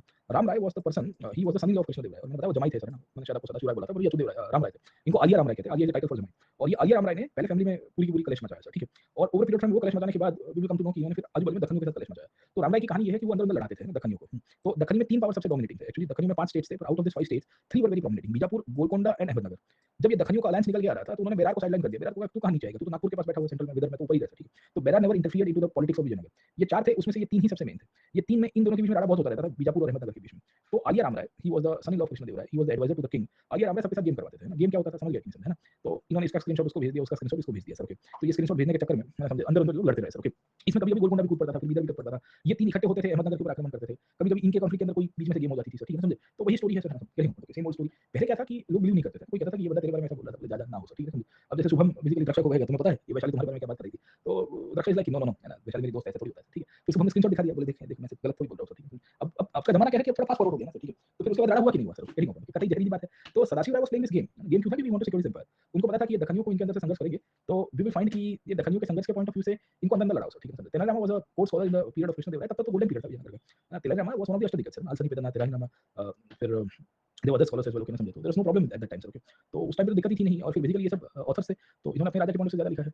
तो सदाशिव राय का जो पीरियड है, इस पीरियड में we will come to know कि पूरा का पूरा जो कंट्रोल है वो चला गया रामराय के हाथ में। Ramaraya was the ruler of Vijayanagar dynasty, और रामराय ये kind of the son in law of Krishnadeva Raya, but he was a defective ruler sir, okay. And being a defective ruler, उन्होंने लड़ाया इन सबको, है ना। ये आपने स्क्रीनशॉट एक दूसरे को भेजते रहे, 10-15 साल तो निकाले आपने इधर उधर करके, पर एक आध दिन इनको भी समझ में आएगा ना कि अपन क्यों लड़ रहे हैं। क्योंकि भाई तुस्सी भी दक्कनी, अस्सी भी दक्कनी सर, तुस्सी भी शिया, अस्सी भी शिया सर, है ना। तुस्सी भी फारस घाटी से आए हुए, अस्सी भी फारस घाटी से आए हुए, फारसिया से ये लोग पर्शियन ओरिजिन को अपने आप को लिंक अप करते थे। तो बोले यार हम सबका संप्रदाय एक है, धर्म एक है, भाषा एक है, हम यहाँ शासक के रूप में बैठे हुए हैं, हम अंदर क्यों लड़ रहे हैं। तो बोले बात तो सही की। बोले तेरे को स्क्रीनशॉट किसने भेजा, बोले शुभम ने। तेरे को स्क्रीनशॉट किसने भेजा, शुभम ने। उसको स्क्रीनशॉट किसने भेजा सर, है ना। समझे शुभम ने। तो शुभम तो लपेटे में तो आएगा ना एक आध दिन से, ठीक है। तो इन्होंने प्लान किया, बोले एक काम करो सर, है ना, शुभम को लपेटे में ले लो सर, ओके। तो Aliya Ramaraya the main I would say advisor to the king of the time, उसकी फिर लड़ाई हो गई तालिकोटा में सर, ठीक है। और फिर ये चारों के चारों सुल्तान से इकट्ठे हो गए। अब इकट्ठे हो गए तो इट इज बट ऑब्वियस कि इसको फिर कोई बचा नहीं सकेगा सर, ठीक है समझे। तो रामराय का गला काट दिया गया, एंड देन विजयनगर डिक्लाइन में गया सर, ठीक है समझे। तो वी विल फाइंड कि विजयनगर का जो आखिर का पीरियड है ना 1540 का, बड़ा सिग्निफिकेंट है, क्योंकि 1540 के बाद विजयनगर की पॉलिटिकल हिस्ट्री में बहुत बड़े चेंजेस आएंगे सर। क्यों चेंजेस आएंगे उसके पीछे का एक फंडामेंटल रीजन ये है कि विजयनगर की जो पॉलिटिकल सिस्टम में इंटरनल स्ट्राइफ तो आई थी, सक्सेशन भी हो गई थी, और राम राय ने स्ट्रेटेजिक अलायंस करके दक्कनी स्टेट्स की इनफाइटिंग को बहुत एक्सप्लोर किया। इनको एक्सप्लोर करते करते करते एक आध दिन तो है ना भांडा फूट गया something, getting open, okay, things evolved out, okay. Then all of this eventually led to the battle of Talikota. In this battle of Talikota we will come to know कि विजयनगर का डिक्लाइन हुआ। तो ये फेजेस ऑफ कॉन्फ्लिक्ट है, phases इसके लिए क्योंकि हम लोग को क्या है कि थीमेटिकली देखना है मैक्रो लेवल के ऊपर, समझ में आया कि नहीं आपको सर, ठीक है। Rama Raya was the advisor to Sadashiva Raya. Actually क्या हुआ कि कृष्णदेव राय का मृत्यु 1529 में हुआ। After the death of Krishnadeva Raya we come to know कि उनके ब्रदर आए अच्युत देव राय। अच्युत देव राय की कोर्ट में पद्मा मुनीज आया था, मैंने अभी आपको बताया। मुनीस ने ऑब्जर्व किया था कि इनके यहाँ गेम चल रही है पॉलिटिक्स के अंदर, ओके। अच्युत देव राय की मृत्यु के बाद सदाशिव राय पावर के ऊपर आया। सदाशिव राय बच्चा था एक्चुअली, वो माइनर, और because he was a minor तो उसको गवर्न करने का काम राम राय ने किया। अब एक फिजिकली माइनर है तो उसके रीजेंट के रूप में राम राय काम कर रहे थे। राम राय मूल तरह से डिफेक्टिव रूलर बन गए, है ना। उनको आलिया का टाइटल दिया। आलिया इसके लिए, Alia the term is used for जमाई, मोस्ट ऑफ द जमाई के लिए, सन इन लॉ के लिए यूज हुआ है, ठीक है। तो son in law dynasty, my dear जीजा जी, समझे नहीं समझे, तो वही कहानी आपको यहाँ से मिलती है। And that is one of the reasons we will see, अभी भी आलिया यूज होता है ना, नफान को पता होगा सर, ठीक है। स्टिल सन इन लॉ के लिए यूज हो रहा है। इसके लिए राम राय का नाम किताब में देखोगे आलिया राम राय है, Aliya Rama Raya was more son in law.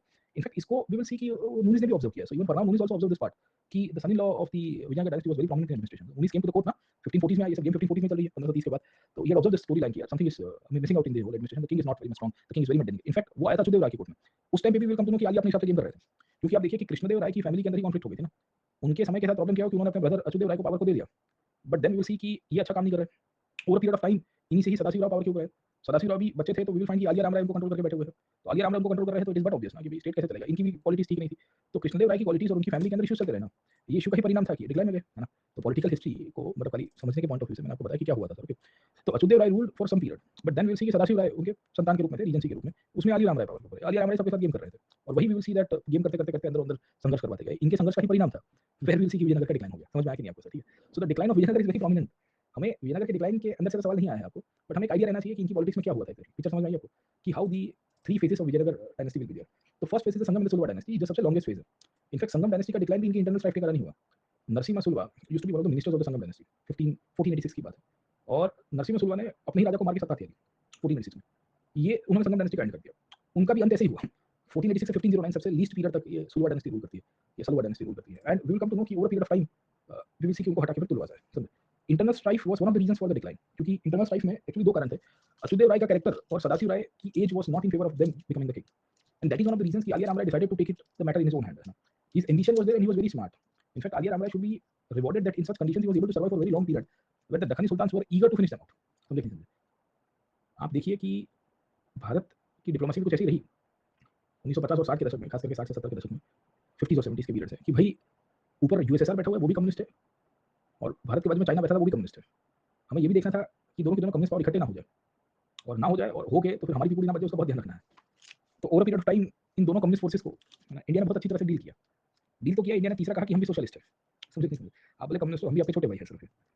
और इसका परिणाम भी हमको ये देखने को मिला कि 1960s में after the Cuban missile crisis will also see the communist lost the relations between themselves, और चाइना और यूएसएसआर के बीच में लड़ाई कर गई। आपको ना पता हो तो there was a conflict in the late 1960 68 के आसपास की बात है। इसको साइनो सोवियत कॉन्फ्लिक्ट कहते हैं। बोले ये कैसे हो गया? बोले हो गया सर। उसमें बाद में किसी ने प्रकाश डाला था कि ये कॉन्फ्लिक्ट कराने के पीछे इसमें एक और फॉरेन पावर इन्वॉल्व था कहीं ना कहीं, जो चढ़ाया था यूएसएसआर को। चाइना को मार पड़ी थी वहाँ पे, ठीक है, समझो।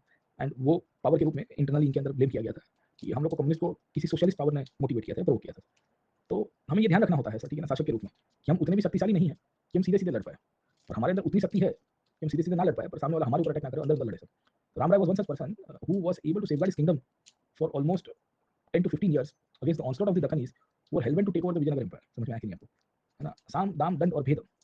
तो जब सामान से तो काम नहीं चलेगा, पैसा धीरे धीरे डिक्लाइन में था, दंड तुम्हारे पास था नहीं, तो अल्टीमेटली एक ही ऑप्शन था, वो था भेद का option, that is create differences, explore the differences between your enemies, है ना, and make sure you are able to survive.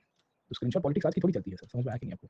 Screenshot politics तो बहुत पहले से चल रही थी, and this is how you are able to survive in foreign policy, geopolitics, है ना। तो Rama Raya was able to do it out, but then when this all the kingdoms realise this part, Golconda, Ahmednagar, Bijapur, है ना, ये तीन सबसे मेन थे, Qutb Shahi, Nizam Shahi and Adil Shahi. Adil Shahi was in Bijapur, Qutb Shahi was in Golconda, और अहमदनगर में निजाम शाही थे। बोले यार ये तो हम लोग को खिला रहा है, और इसमें निजाम शाही को लड़ने में हमेशा बीजापुर और गोलकोंडा एक हो जाते थे, इनकी भी अंदर अंदर बनती नहीं थी क्योंकि टेरिटरी बाजू बाजू में। बट देन ये लगता था कि यार ये ऊपर वाला बहुत पावरफुल हो रहा है निजाम, तो इसको निपटाओ ठीक है। तो इसके चक्कर में फिर चौथा बीदर को भी लोग ला देते थे, तू भी आ जा ऊपर बिरार में, विल कम टू नो कि एक और डायनेस्टी थी शाही की, but they used to keep aloof, हमको नहीं पढ़ना, हमको तो अपना चल रहा है, चलने दो सर। तो वी विल सी दैट इस तरह से वी विल फाइंड कि विजयनगर का अपना सर्वाइवल रहा, बट फिर विजयनगर का डिक्लाइन हुआ। इट इज बट ऑब्वियस कि ये होना ही था, क्योंकि बाकी के जितने भी किंगडम्स थे उनको समझ में आ गया था विजयनगर क्या कर रहा है, आलिया रामराय क्या कर रहे हैं सर, ठीक है। तो ये सब के सब फिर इकट्ठे हुए, चार लोग इकट्ठे हुए, पांचवा तो नहीं आया था उसमें भी, चार इकट्ठे हुए, क्योंकि चार की ही मेन संघर्ष चल रही थी। ऊपर जो क्या कहते हैं बिहार में बरीद शाही जो थे, और फिर यहाँ बिदर में इमाम शाही थे, और यहाँ कुतुब थे, उसमें बिहार को छोड़ दो तो इस तरह से कहानी आपको मिलती है, और फिर विजयनगर का पतन हो गया सर। तो ये पूरी स्टोरी थी विजयनगर की डिक्लाइन की, आपको थीम वाइज याद रखनी है, क्योंकि डायनेस्टी वाइज याद रखने बैठोगे तो बहुत कंफ्यूज हो जाओगे। क्यों कंफ्यूज हो गया? क्योंकि संगम डायनेस्टी 1336 से लेके 1486 तक रूल करती है। 1486 में इनका डिक्लाइन हुआ था सर, ओके। तो मैंने बताया कि इनके लास्ट किंग को अपने ही मंत्री ने मार दिया। इसमें सैकड़ों राजा है, जैसे हरियर बुका से शुरू हुआ, पर इसमें प्रोमिनेंट है देवराय टू, क्योंकि देवराय टू के कोर्ट में ही कौन आया, इनके कोर्ट में अब्दुल रज़ाक आया, अभी हमने पढ़ा ना सर, ठीक है। Both for contemporary of Devaraya too sir. तो वी विल फाइंड कि they will be observing many things, okay. अब बाय द टाइम विजयनगर के 100 साल कंप्लीट हो चुके हैं, क्योंकि 1336 में एस्टैब्लिश किया और 1420 1430 का पीरियड है, तो 100 इयर्स में विजयनगर का एक्सपेंशन होगा कि नहीं होगा? ऑब्वियस है। इस टाइम पे विजयनगर की प्रॉस्पेरिटी हुई होगी कि नहीं हुई? ये 100 इयर्स में we will see simultaneously Bahmani kingdom का भी डेवलपमेंट हुआ है, तो ये बहमनी के किंगडम के साथ ये लड़ाई करते रहेंगे सर, ओके। तो इस तरह की स्टोरी आपको मिलेगी। इस दौर में क्या ये जितने भी राजा थे, ये राजा कल्चरल ट्रेडिशंस को सेफगार्ड करेंगे कि नहीं करेंगे? करेंगे, जिसके लिए इन्होंने लड़ाई की थी, है ना। This fight was not only political, it was to safeguard the cultural traditions as well.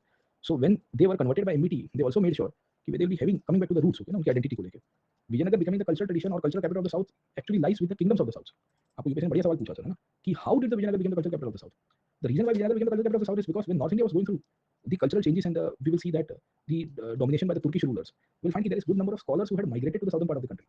अब देखिए कि this was seen right from the early medieval India, where the scholars from northern part of the country were basically welcomed in the southern states. So because the southern states welcomed them, so they brought along the knowledge and the skills that they possessed at that time. Secondly, south remained a little bit aloof from the Turkish invasions. So because the south remained aloof from the Turkish invasions, they were able to maintain, or even when the Turkish invaders came to the southern part of the country, we also saw that there is a resistance given by the South Indian kingdoms, okay ना।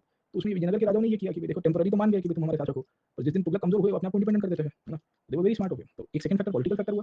तीसरा the patronage given by them, है ना, समझे। तो the patronage was basically with respect to the cultural traditions that were taking place, okay. तो उस period में जो धार्मिक संप्रदाय निकल के आए थे, उन सबको पैट्रोनेज मिलता है। इनके द्वारा ही वी विल फाइंड कि कोर्ट के अंदर स्कॉलर्स आए, ऑथर्स आए, भक्ति संतों का आपको वल्लभाचार्य का डेवलपमेंट मिलता है। And they wanted to, we will see कि यूज, और they wanted to reflect the traditions in the form of artist. तो इन्होंने फिर धीरे-धीरे सेंटर्स बनाए ना, जैसे हम्पी बनाया, तो Hampi became one of the major centre where we will come to know कि the scholars and the architecture development took place. So they built temples. These temples were mainly with respect to Vijayanagar style of architecture, जो चोलास से होके निकल के इन्होंने और development किया। So they developed specific traditions for that, है ना। जैसे मैंने आपको बताया महानवमी है तो उसके लिए अलग से ट्रेडिशन है। इनके द्वारा टेम्पल्स में भी अलग-अलग श्राइन है, अम्मान श्राइन अगर आपको पता होगा तो वहाँ गॉडेस को अलग रखा जाता था, है ना। We will find कि इनके दौरान ही लिटरेचर का डेवलपमेंट हुआ, क्योंकि the empire that the Vijayanagar created was one of the biggest empires of medieval era. इतने तो सुल्तान के एम्पायर नहीं थे ऊपर, जितना विजयनगर का एम्पायर था। You will see it encompasses the regions of Tamil Nadu, it encompasses the regions of Andhra Pradesh, the regions of Odisha, Maratha country, that is Maharashtra, the regions of Karnataka, Kannada speaking, and little bit into Malayalam speaking areas. That includes the region of, क्योंकि मैंगलोर से नीचे जाओगे तो Malayalam speaking areas आएंगे, तो Malayali areas, okay, जो केरला का आज का पार्ट है, वो भी विजयनगर के साथ जुड़े हुए थे obviously. So all this areas, है ना, बिलो द विंध्यास इनका डोमिनेशन था। वहां से भी स्कॉलर्स को बुलाया इन्होंने कि तुम भी आओ, तुम भी आओ। तो आर्टिजन कोई आया, कोई ऑथर आया, कोई राइटर आया, कोई स्कल्प्टर आया, हाँ, कोई भक्ति संत आ गया सर, ठीक है। So all of this came together, so they attracted and they brought the knowledge. Interestingly, Vijayanagar also encompassed, we will see, the Muslim communities as well, and the king never discriminated with respect to the religion. The Bahmanis and the Dakhanis did so, but the Vijayanagar never did that. It was a very vibrant community.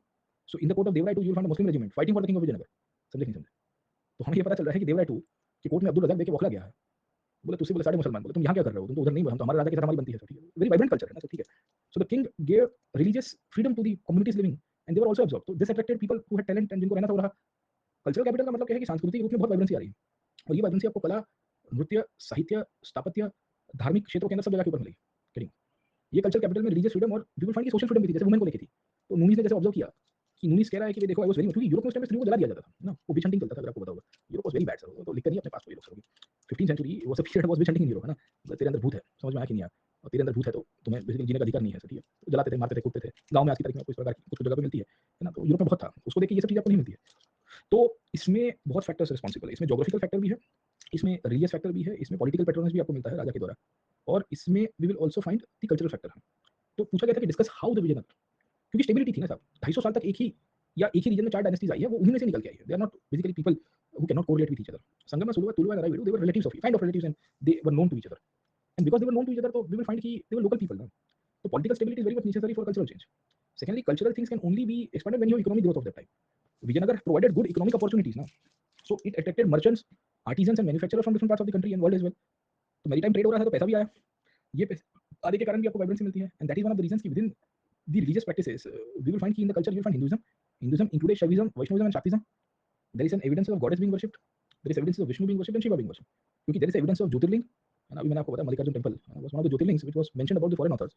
And there is also evidences of the temple dedicated to lord Rama, Hazara Rama temple, Hazara Rama Swami temple, Virupaksha temple. हाँ, ये सब मंदिर आप देखोगे, 50 रुपए की note में अगर आपने टेंपल देखा होगा, 50 रुपीज की करेंसी नोट अगर आपके पास है, यहाँ नहीं पड़ी है, पर 50 रुपए की करेंसी नोट के अंदर आपको मिलेगा. तो बेसिकली कैसे निकल, तो स्कल्पटर्स ने बनाया, और रिलीजियस पैटर्न में तो था ही, और धार्मिक रूप से संप्रदाय को फ्रीडम थी. इसके लिए मॉस्क भी बनी और टेंपल भी बना साइड बाय साइड. समझे.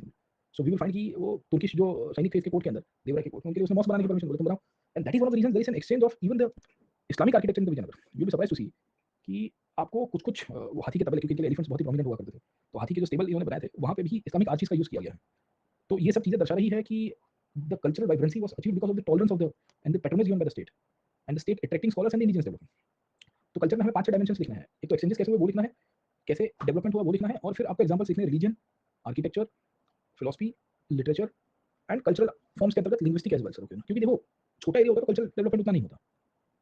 कल्चर डेवलपमेंट के पीछे का एक कारण इस दौर में ज्योग्राफी बहुत हुआ करती थी, और विजयनगर ने एनकम्पास किया था, तो महाराष्ट्र से भी लोग आए, तेलुगु स्पीकिंग लोग भी थे, कन्नड़ स्पीकिंग भी थे. तो डाइवर्सिटी जितनी थी उतनी ही यूनिवर्सिटी की, और कल्चरल फैसिलिटेशन होगा, कल्चरल ग्रोथ होगा. तो कृष्णदेव राय खुद 3-3 भाषाओं में लिखते हैं, संस्कृत, कन्नड़ एंड तेलुगु, समझे. 3 लैंग्वेजेस. कल्चर आर्ट में इनके यहाँ ब्रॉन्ज कास्टिंग हो रहा था सब इस दौर में. इनके यहाँ टेंपल्स के पॉइंट ऑफ व्यू से भी कम टू नो कि इन्होंने गोपुरम बनाया, इसको कहते हैं Raya gopuram. Raya gopuram was the entry gate to the temple, जैसे वो चोलास ने बनाया था ना. तो ये कह रहे हैं कि हम भी बनाएंगे इसको, हम काहे ना बनाए.